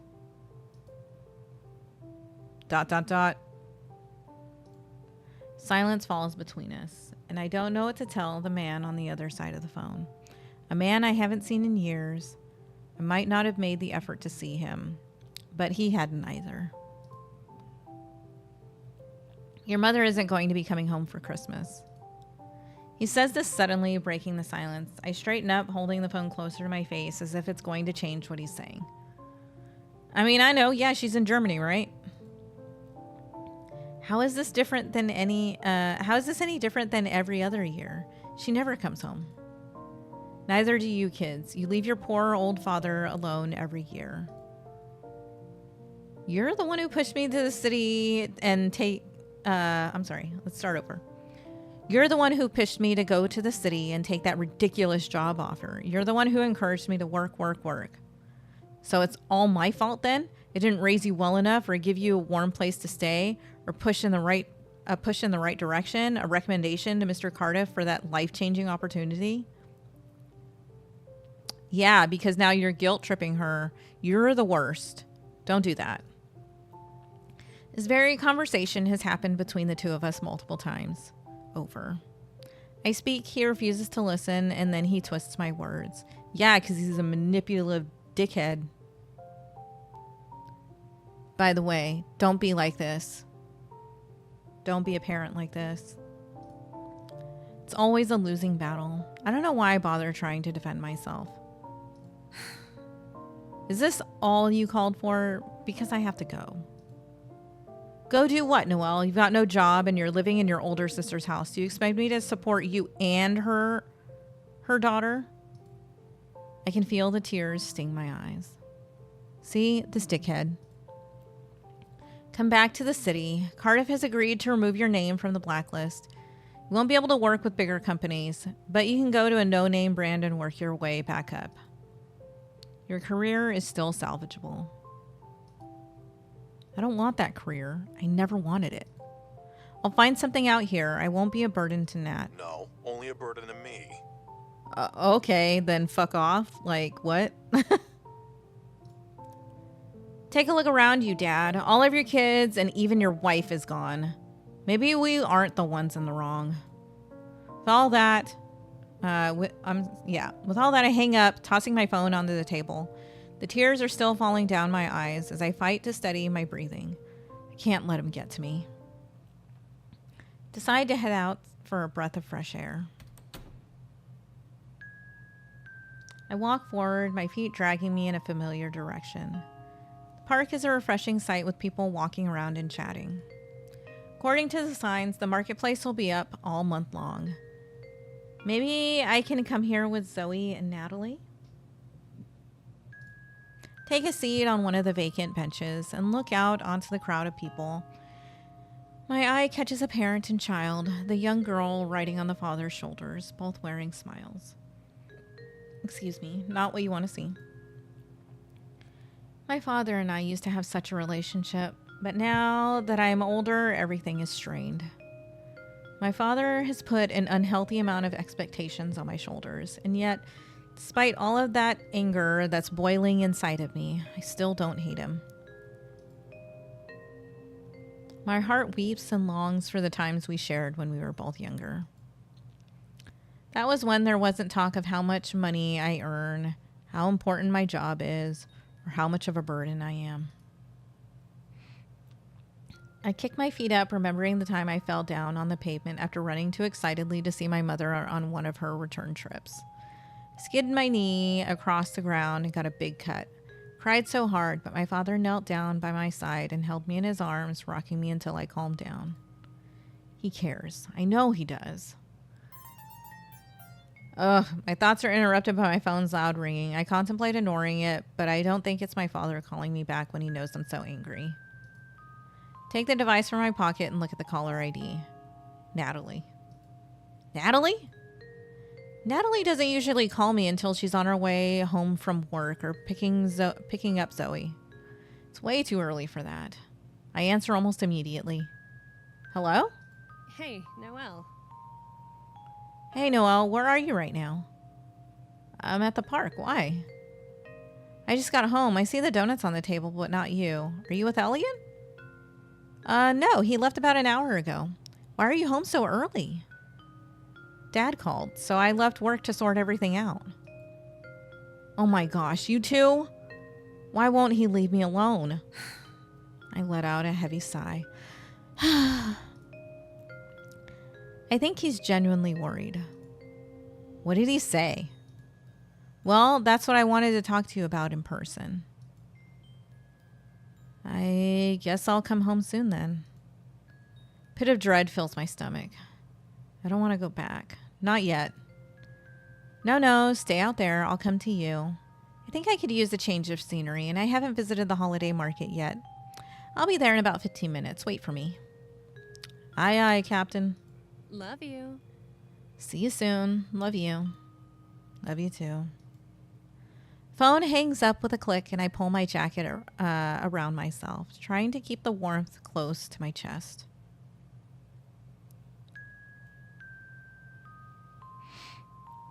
Natalie comes to the park with her purse hanging around her right arm.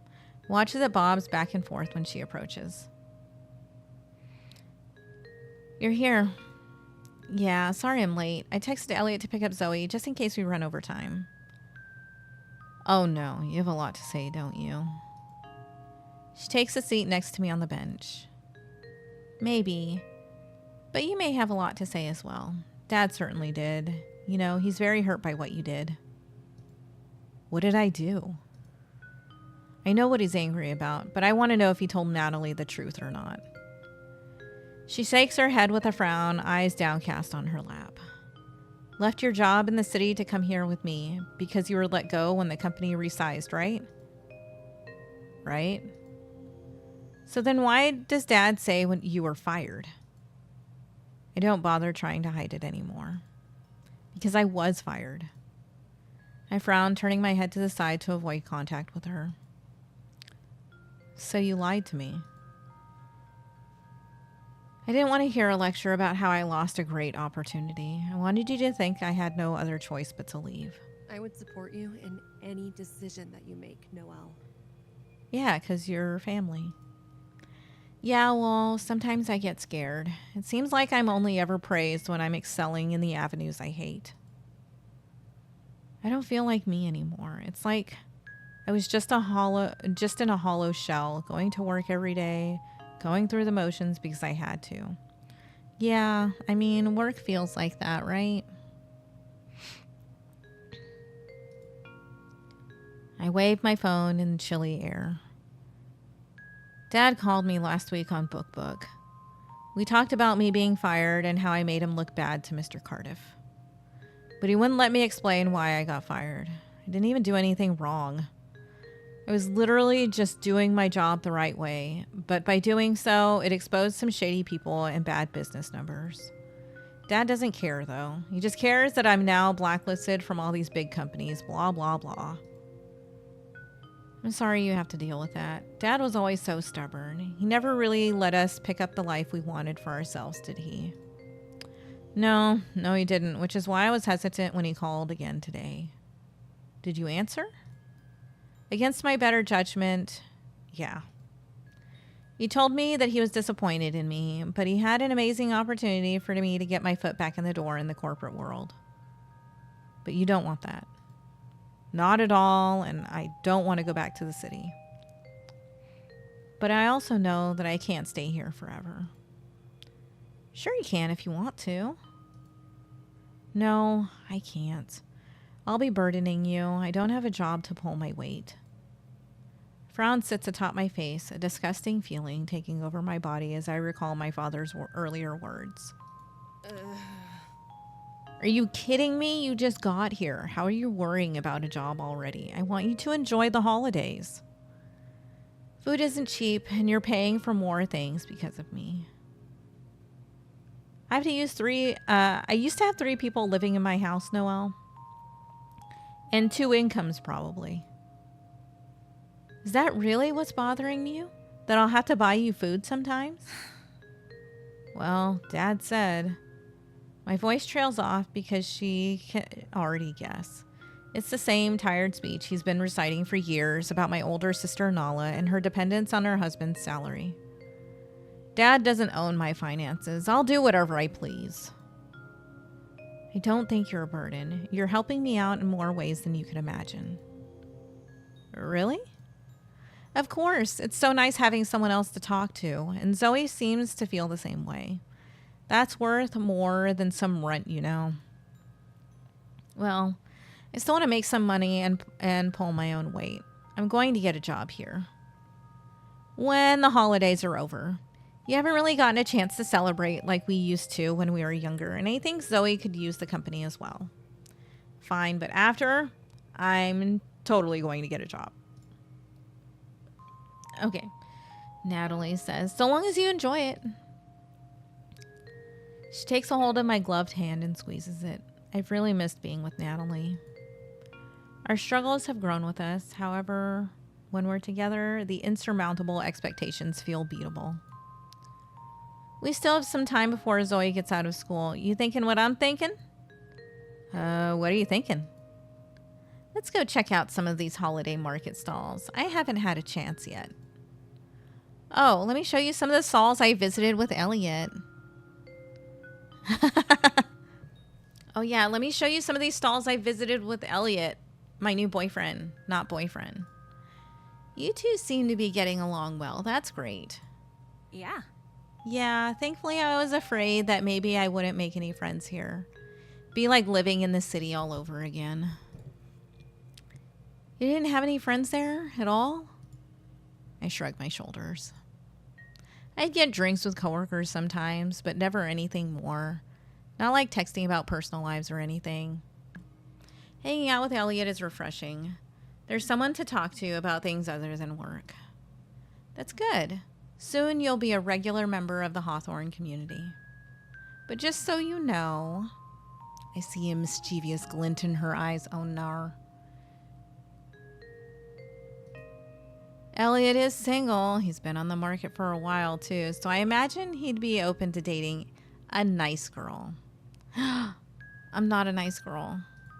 Wow. I'll let you know if I meet any nice girls. My sister playfully punches my arm as we begin to walk around, and I giggle. You know what I meant. Wouldn't it be nice to have someone special enter your life? Oh my gosh, my sister trying to set me up. I plead the fifth. You know, I don't remember you ever bringing anyone home in high school or college. Your love life has been below the radar. Even back then, I was never really interested in dating anyone. The truth is that I never allowed myself to have a social life in fear that I'd interfere with the road to my future career. Never met anyone I consider in a romantic light, though there was a coworker back in the city who had been interested in me. Unfortunately, I never found out the truth until he was transferred to another company branch a few cities away. Oops. I wouldn't have known if not for a coworker bringing it up on one of our drinking nights. But even if I had found out sooner, I don't think the buttoned-up businessman was right for me. Well, if you ever decide family life is for you, Elliot would make a great partner. Good to know or no thanks? You know what? We already tried to reach for this dude's hand, so good to know. Good to know. I'm sorry, let me save now because I was getting a little worried that it wasn't showing up. Yeah, good to know. Don't be sarcastic. It is very good to know. I wasn't being sarcastic. It's just as good for you too now. It's just good for you to know you're single. Or it's just as good. I'm sorry, it's just as good. And he's my late husband's best friend, not to mention younger than me and not my type, duh. Oh, sorry. You, however... Oh, hush. I roll my eyes but laugh at my sister's attempt to play matchmaker. I suppose she means well, however ridiculous she's being right now. But, like, we're just supposed to let him go? Come on now. Anyways... The two of us spend some time walking around the holiday market before stopping at Pewter's Grill to bring home some burgers for dinner. When you arrive home, both Elliot and Zoe are splayed out on the couch playing video games. Yeah, that's what you do. You're literally dog water, kid. So what does that even mean? And I can't hear you. Elliot, he's bad. We can beat him with our eyes closed. What did we walk into? Natalie places her purse down and stands in the entryway of the living room. She said this guy's a scrub, okay? He can't even just do regular combos. Like, he is legit a scrub. That's what she said. Zoe's eyes don't leave the screen, though Elliot shifts his focus to us almost immediately. The controller hangs limp in his grasp. Welcome back, ladies. Oh, no, never mind. No, he's still scrub. You guys playing that shooting game again? It's Legendex Games Battle Royale game, Mom. Duh. Okay, so I actually believe that is the... This is the developer of this game, if I'm not mistaken. Here, let me 1 second. You can look this game up here. Yeah, go there. Yeah, Legendex EX. Legendex Games. That, yeah. There you go. Okay, she's like, duh. Duh, Natty. Come on, get with the times. Elliot winks at me when we lock eyes. I get the feeling he doesn't know what game he's playing with Zoe. Elliot is terrible at it. Noel, you sub in. Hey, you can't just replace me. I'm a valuable member of this team. I can and I did. Pass her the controller, buddy. Wow, ouch. Tough crowd tonight. Fine, Noel, it's all up to you. Elliot puts his head down and hands me the controller as if he's passing off an old family heirloom that he lost in a duel. What? What's going on? I furrow my brow at the two. Elliot raises his head with a big grin and laughs. I'm passing the torch to you. You've got to help Zoe win.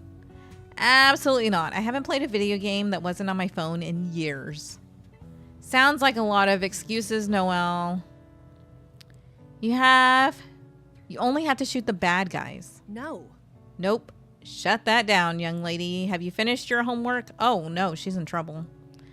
Natalie saves the day with her motherly scolding, and I let out a sigh of relief that I won't have to take over Elliot's spot as Zoe's gaming partner. But Mom, you played enough for today. It's dinner time now. Will you be staying with us, Elliot? I mean, did we buy enough burgers for him? Like, we bought food ahead of time. How would he know? What? Man shakes his head with a frown, his carefree demeanor falling. Not today, unfortunately. I've got to prepare some things for tomorrow. It's Noel's first day volunteering. Aw, it's cute. Aw. Look at you getting ready ahead of time. Oh, we're missing a capital I right here. It's cute. Yeah. I want Noelle to have some structure on her first day. Don't have to go through any trouble for my sake. Elliot waves my words away. Nonsense. You're helping me. Of course I'm going to make sure you know what to do. So on that note, dusts off his pants and grabs his coat from the couch behind him. I'll pick you up tomorrow morning for our first day of volunteer work, Noelle.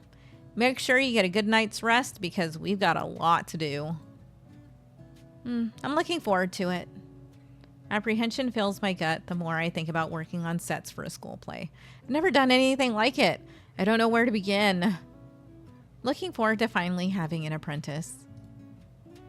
She'll work hard for you, Elliot. Totally.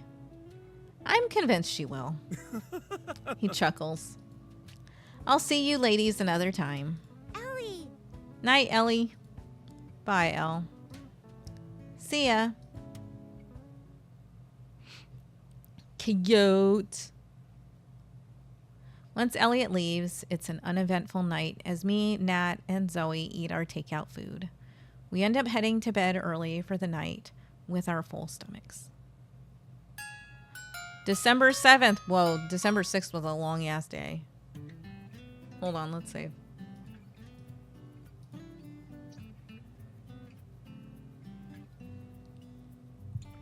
When the light shines into my room, I am definitely not looking forward to volunteering. Not one bit.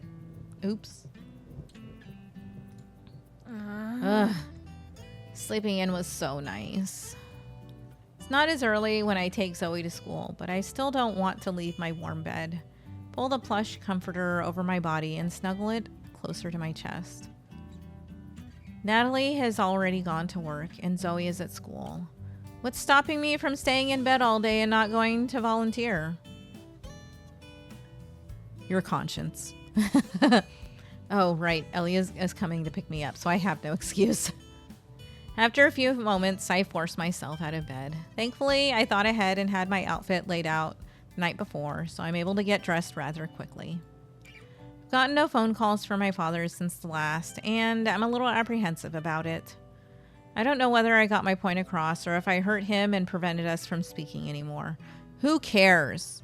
Okay, he's toxic. He's not good for you to have in your life. He's just guilt-tripping you. Get rid of him. That's a thought that will linger in the back of my mind as I try to get any semblance of work done. I want to apologize to my father, but not before he apologizes to me first. And it's this idea that keeps me in limbo, waiting for something that may never come. My feet drag across the cold wooden floor. The bright sunlight shining in my room is the complete opposite of the city's artificial streetlights. Back there, my wake-up call was my alarm and my neighbor yelling at the cat who liked to sleep on the porch of the apartment building. Don't yell at that cat. I smile to myself. I think that Smokehouse, the cat aptly named after the steakhouse a few streets away, is one thing I'll miss about the city. I hope he's doing all right and getting plenty of belly scratches. pick up my shirt, another one of Natalie's, and dress for Elliot's arrival. Sadly, there aren't any more of the donuts Elliot brought over the other day. Instead, I settle for bacon, eggs, and cheese on a roll. Doesn't taste as good as the one I usually ordered from the bodega at the corner of my apartment, but it satisfies my hunger.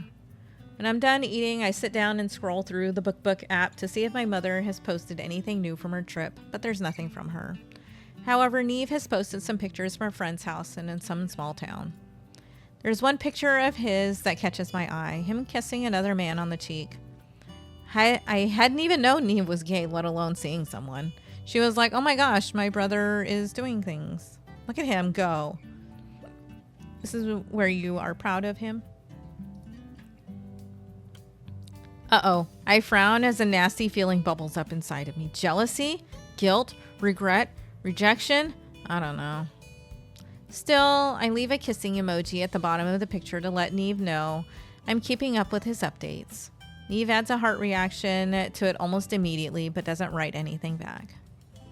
Nala, on the other hand, poses like a model in each and every one of her vacation selfies. She is sparing no expense this holiday as she takes pictures on a yacht, her yoga instructor husband with his arm around her in each one. I don't bother commenting on her pictures and instead leave a like to see if she notices. But unlike with Neve, she doesn't react immediately, so I place my phone down onto the table.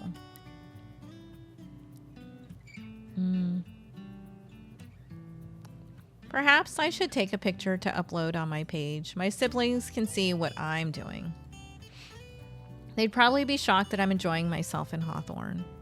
Although I always said city life was for me, my opinion turned on a dime. A knock on the door breaks me from my thoughts, and I place my phone down onto the counter. Girl, you're gonna do some work in your sweater dress? Coming. Call out, taking my time to get to the front door. When I pull it open to reveal the smiling face of my new friend, I feel a newfound comfort wash over me. Good morning. Yeah, good morning, Coffee Bean. Hello there, country boy. How are you this fine morning? Elliot shakes his coffee cup in his hand, peppermint, just like our first meeting, and his grin grows wider. Got my coffee, so I'm doing great. How about you? You ready for today? I am a little nervous, actually. There's no need to be. I'll walk you through every step of the way. I apologize in advance if I mess up or anything. Sometimes I can make big mistakes. Think about how I was fired from my last job. A mistake I hadn't been corrupt enough to notice slipped through my gaze. Huh, don't we all? I'm fine with mistakes so long as you learn from them and try to improve upon your work. Remember that, and at the end of the day, we're doing this for the children and their families. Right, of course. Ready to head out? I nod my head. Thanks. Thanks for offering to drive me, by the way. Oh, of course, you're really helping me out, so it's the least I can do. Okay, save. Yes. The two of us head outside to Elliot's pickup truck, where we get ready to leave. Zoe's school is rather small compared to the one I attended when I was her age. The auditorium also doubles as a gym. However, it doesn't look like any of the equipment has been used in a while. I mean, was it like mine? Because mine was like the gym, the auditorium, and the cafeteria. That's normal, right? There are stacks of wooden planks, large gallons of paint, and even some measuring tape lying around the ground. Welcome to my workstation. Well, part of it.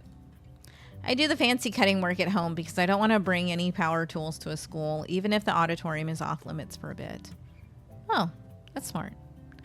Elliot beckons for me to join him as he maneuvers past his mess of tools. Okay, I'm just looking at the time really quick. Okay, we're okay. We'll go a little bit longer. So the play the kids are doing is the classic A Christmas Carol with old Ebenezer Scrooge. That means we'll be working on a few different scenes throughout the play, including the city, Scrooge's house, and scenes from both his past and future. Sounds like there's a lot of set pieces. Yeah. Yeah, a lot of little buildings and some furniture.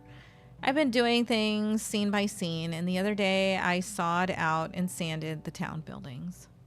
I've only got to paint them now. That can be your project today. Paint? You want me to paint something? Yeah. It won't have to be anything artistic. I've already outlined everything. You'll just need to paint inside the lines. Plus, I've got sketches you can reference as well. I haven't painted in years.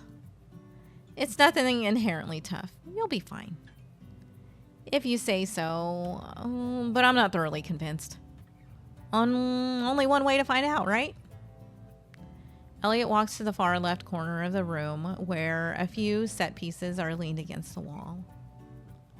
He returns as one of the wood houses, sets it on the floor, and I carefully take a seat. Elliot hands me a few bottles of acrylic paint, each with a lid lifted already, as if someone was already painting. Then he gathers some brushes, paper plates, and his plans for the building in question. Here, take a look at this. Take the paper in my hand and analyze it. There are 4 perfectly sketched buildings next to each other. Each one has their own design with varying detail. Set pieces we're working on now is supposed to have a black door with a green wreath, red roof, and brown paneling. This is really good. Do you draw a lot? I only sketch for my designs. You should draw more, or your work reminds me of something. You should draw more. You should definitely draw more. Your work is really nice. He thanks me sheepishly, a light pink tinting his cheeks. Is he embarrassed? I used to draw so much. I even almost went to design school. It was supposed to be my thing after college. Oh, what happened? Life. That's it? Yeah, that's it. Draw me like one of your French girls, yes. Paint me like one of your French girls. She's like, he goes, okay. Sorry for asking. Elliot's reply is sharper than his usual tone, and he must have noticed my crestfallen expression as he immediately softens. Sorry, I'd rather not talk about that right now. I didn't mean to bring up something so personal. It's fine, you didn't know. Normally, he's a pretty open person, but for some reason, he's tight-lipped about this. I decided to drop the topic for now. Well, do you miss drawing? Elliot laughs, apparently back to his genial self. I wish I could do it more often, but usually I only revisit it when I'm making set designs or ornaments. That's not the same thing as drawing for fun. You should make more time to do things you enjoy. Noel. Well, I'm happy with where I am now. Promise. What about you? What about me? What did you want to do before the whole business manager thing? It's a really good question, but I can't remember a hobby I loved enough to pursue as a career. Perhaps because it was never an option. My father was very clear about what he wanted for my future, and I simply went along with it. I always wanted to be a business manager. My voice trails off and I shake my head. No, I always wanted to please my father. So busy studying and trying to get good grades that I never really explored anything else. No art, no cooking, no music. I glanced down at the wooden house that Elliot has to cut out. It looks really good, like something I'd see outside of a Christmas shop. And it isn't even painted yet. Never too late to find out what you love. I wouldn't know where to start. We do a bunch of things together in town and discover what you like. Oh my gosh, this guy is planning our life together. He is such a gentleman. Painting, for example. Yeah, remember that thing we have to do? That thing called painting this? Because we're volunteering. Elliot takes a big brush from the pile he brought over and squirts dark brown paint onto a plate.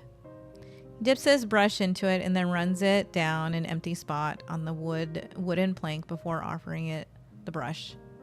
You try. Okay. Take the brush from his hand and copy him. I slide the brush down the wood, but Elliot's perfectly smooth line is a stark contrast from my crooked line that's 2 different shades of brown. Dude, I suck at this. Oops. What did I do wrong? I thought I copied you exactly. You grabbed too much paint and it didn't spread it evenly on the brush. Elliot reaches out for my hand but stops, hovering in the air for a moment. May I? Huh? He uses his free hand to point to my own, still gripping the paintbrush. Oh my god. I can show you how much pressure to use on the brush if you don't mind. He gets flustered as he says this, face lighting up a pale pink. It's kind of cute. Oh sure, that would be wonderful. Though I know the sensation is coming, I nearly gasp when I feel Elliot's warm hand wrap around my own. Oh my god! His hand is rough and calloused, I realize, which makes sense with the manual laborer in his workshop. Elliot's grip is gentle, as if he's reluctant to touch me, but the warmth radiating from it is a reminder that this is indeed happening. Okay, so this is what you're going to do. Upon realizing that he won't be able to demonstrate anything with his light grip, he slowly tightens his grasp on my hand. 2 of us sit silently, never making a movement, until finally Elliot clears his throat. He's like, by the way, yeah, so if you do this, he guides my hand down in a slow, fluid movement. The glob of paint from before is now blended into the wood. How do I know how much paint to use? It's painting, not rocket science. Rocket science to me. How do I keep my lines straight? I eyeball it, but that comes with a lot of trial and error. So I'm doomed until I practice? I did all the practicing, so ask me for any help you need. Elliot, as if suddenly remembering that he's holding my hand, drops it and clears his throat yet again. He's acting very strange. I'm going to go work on another set piece so we can get things done faster. Okay, sounds good to me, but mine... Don't say yours isn't going to look any good. Well, it's true. You haven't even finished the job. I still stand by my skill level. You might be a modern-day Picasso, who knows? I highly doubt it. Nobody likes a negative Nancy, just get to it. Elliot chuckles and begins to work on his own set piece. Keeping his advice in mind, I pay close attention to each of my paint strokes, determined not to ruin Elliot's beautiful work with amateur painting skills. Don't worry, girl, you got this. The 2 of us work like this for a few hours before a loud rumbling interrupts us both. Place a hand on my stomach and grin sheepishly. Oh my god, I'm hungry. Pretend you didn't hear that. Coffee bean? You hungry, Coffee Bean? Perhaps. Push my bangs behind my ear, looking down at my plank of wood. The colors are all in the right place, but I think this thing could benefit from Elliot smoothing all the paint out and fixing the shaky lines. I inwardly groan when I see the stack of other set pieces leaned against the far right wall. Will I have to paint all of those? The thought makes me want to crawl into bed. We did plenty of work today, so we can end early. What, really? Felt like we barely did anything. What do you mean? We finished a whole building. That's great progress. Is it? I didn't realize. Yeah, but your stomach is growling and we won't get much done on an empty stomach. Plus, I saw you working hard today. Thanks. I didn't do much, but you're welcome. Let's reward ourselves with some food at the plaza. I know just the place. Oh, shoot. Show me. Hold on, let me save. Is it Pewter's Grill? That's the only place I know. No. Waffles. Wait, waffles? I love waffles. I also like pancakes, too. Waffles? For lunch? Listen, city girl, I know you're skeptical, but give it a try. Could upgrade it to a chicken and waffles, too. The possibilities are endless. What do you say? Do you want to try it? I shrug. All right, why not? Trying new things. I love it. Elliot and I pack up our paintbrushes and get ready to leave for our lunch break. Upon entering the plaza, an airy sensation runs over my body. I feel like a feather dancing in the wind as I lay eyes on the crowd of people walking about, laughing and chatting. None of them have arms full of shopping bags like back in the city. Everyone looks so happy and calm around here, not shoving to get into a store for a sale or anything. It's the real holiday spirit, hanging out with friends and enjoying time spent with each other, you know? You seem to have a lot of it, this real holiday spirit.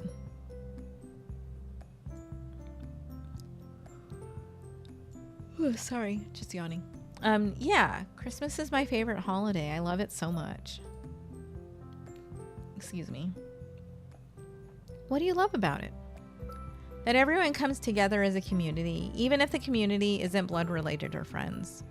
I like that this holiday brings people together. What about you, Noel? Your name literally means Christmas. I groan. We're going to do this again with my name. Hey, I'm just saying. I shrug. Listen, just because your last name is Carpenter and you're a carpenter means nothing. This earns me a smirk. You know, back in the day, names were used to identify people by what they liked, where they were from, or how they made their living. Yes, well, it's not back in the day anymore. Fair enough. Yep, fair enough. Elliot and I maneuver through the plaza, stopping at a small cart set up on the sidewalks. It's rather small, though there's a line already forming. Elliot motions to the cart with his head and beams. Best waffles in Hawthorne, I promise. I sure hope so. My stomach rumbles again as I watch people walk away from the cart with their 3-tiered waffles drizzled in chocolate syrup and sprinkles. Dude, we're getting lunch. I mean, okay, you know what? Fair. This one time I went with my coworker and we went and grabbed lunch, and she grabbed a sandwich and I grabbed an ice cream sundae. Look, it's okay. As we wait in line, I decide to bring up something that Natalie mentioned the other day. I'm curious. Oh, what are we bringing up?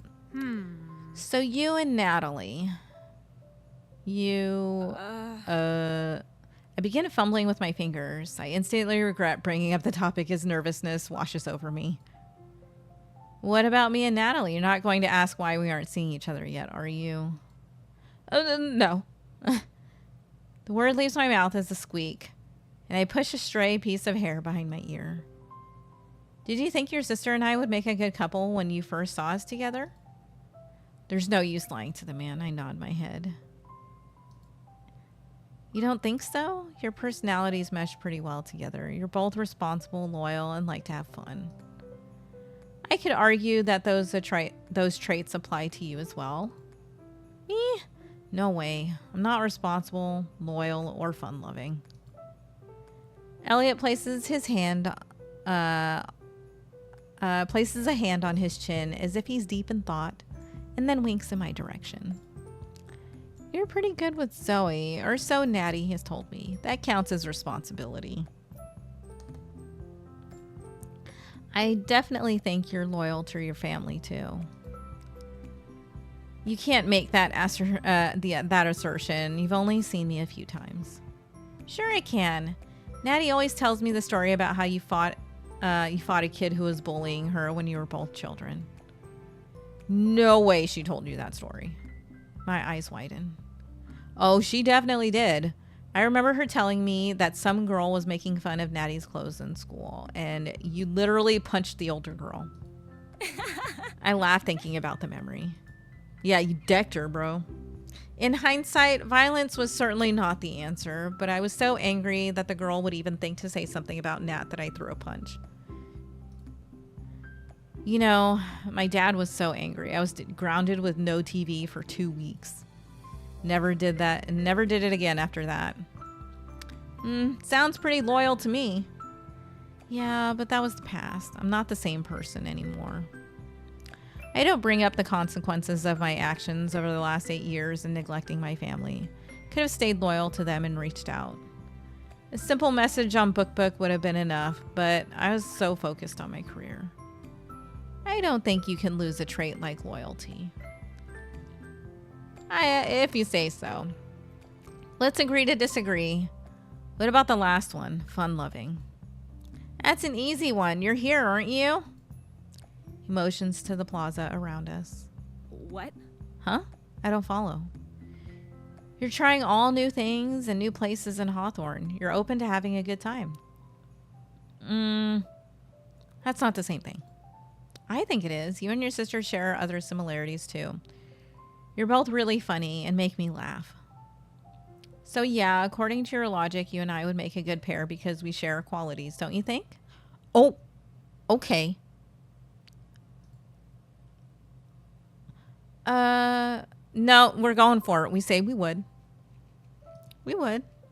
Yeah, we would. According to that logic. I add in that last part quickly, coughing into my own hand. Right, of course. Objectively speaking, right? There's a small smile on his face, but I can see a blush forming already. Of course. Anyway, I wasn't going to ask about your romantic relationship with my sister. Nat has already told me that you two are only friends, and you've told me how much your friendship with Nat's husband meant to you. It's pretty clear on the relationship you have with her in that sense. Then what can I clear up for you? Wanted to ask Nat something, but I don't think she'll answer honestly. I'll try not to lie. What's your question? Did Nat put you up to, well, everything? I recall her words when I asked if she would want to be romantically involved with Elliot. She had valid reasons not to pursue the relationship. However, she was quick to voice the attention onto me. Was this her plan all along, to get Elliot and I to hit it off? We had so conveniently met when I went into town on my first day in Hawthorne, and now I'm volunteering at Zoe's school with him. Not her idea, but serendipitous nonetheless. The idea that Natalie asked Elliot to do all this sours my stomach. I don't want to be someone's friend out of pity for the benefit of another.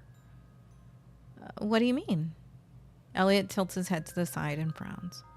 Are you asking if I'm hanging out with you because of Natalie? Yeah. No, not that peppy, yeah. Yeah. I mean, of course I am. You're my best friend's little sister.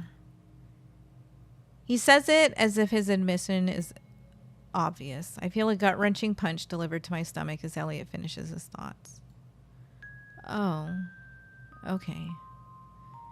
Elliot's eyes widen for a moment, and he places his hands out in front of him as if to stop me. Oh no, I think you're getting my meaning wrong. Let me try that again.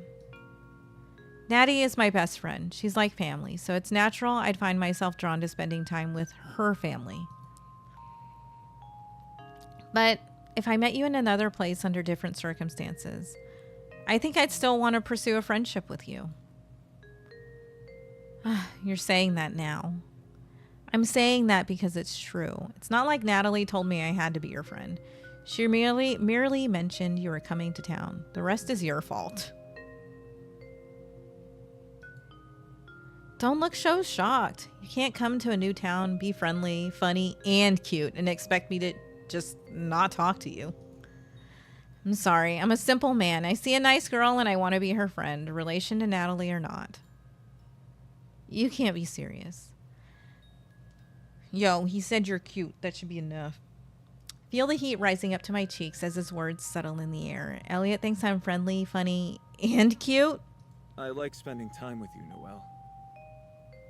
Why did they only voice that? I'm very serious. I like spending time with you, Noel. Kind of why I asked you to help volunteer to begin with. What? Elliot looks away from me with a tint of red staining his cheeks. Oh. Yeah, shoot, why did I say that out loud? He mutters to himself before clearing his throat. I wanted to get to know you more. Sorry if that's a bit much. I placed my hand on his forearm, willing him to look at me. That's all I wanted to hear. I've never had an easy time making friends, and I don't want this relationship to be because of Nat. I'm sorry if I ever made you feel that way. I frown, recalling the worry and fear planted by my father. No matter how many years we spend apart, his influence still trickles into my life and takes hold of my thoughts. There's a never-ending doubt swirling through my brain, and I'm not good enough on my own. Or that I'm not good enough on my own. You didn't. I'm not a very confident person and always find myself worrying about the way the others view me. Why? After a moment of silence as the waffle line around us inches forward slowly, I speak again. My father has me second-guessing everything, and he isn't even here. I just want a clean slate without him looking over my shoulder, but it seems like I can't escape his influence. Is that why you really came to Hawthorne? Sure, Natalie already told you I left the company I worked for. I had literally nowhere else to go. Yeah. Yeah, she told me all that, but is that all there is to it? Kind of. I'm not welcome back in the business world anymore. Had I not been fired, I'd probably still be in the city working as a business manager. I don't think I'd have allowed myself to break free. The truth is, I'm not courageous enough to make a life-changing decision on my own. I was forced to leave the city. You heard my conversation with my father. I was fired for trying to publish information that my boss didn't want released, and now I'm blacklisted from returning to the business industry, at least by word of mouth. My old employer is well connected in the city, so I had no other choice but to leave. Nat is the only person I could trust to lean on. My older sister Nala is married to some snobby yoga instructor, and my brother is couch surfing. I have no money to my name.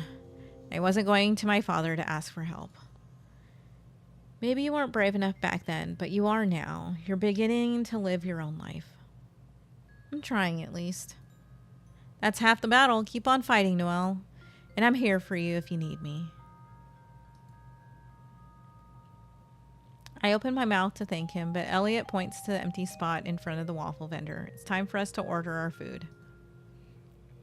Looks like we're next. Way to break that conversation.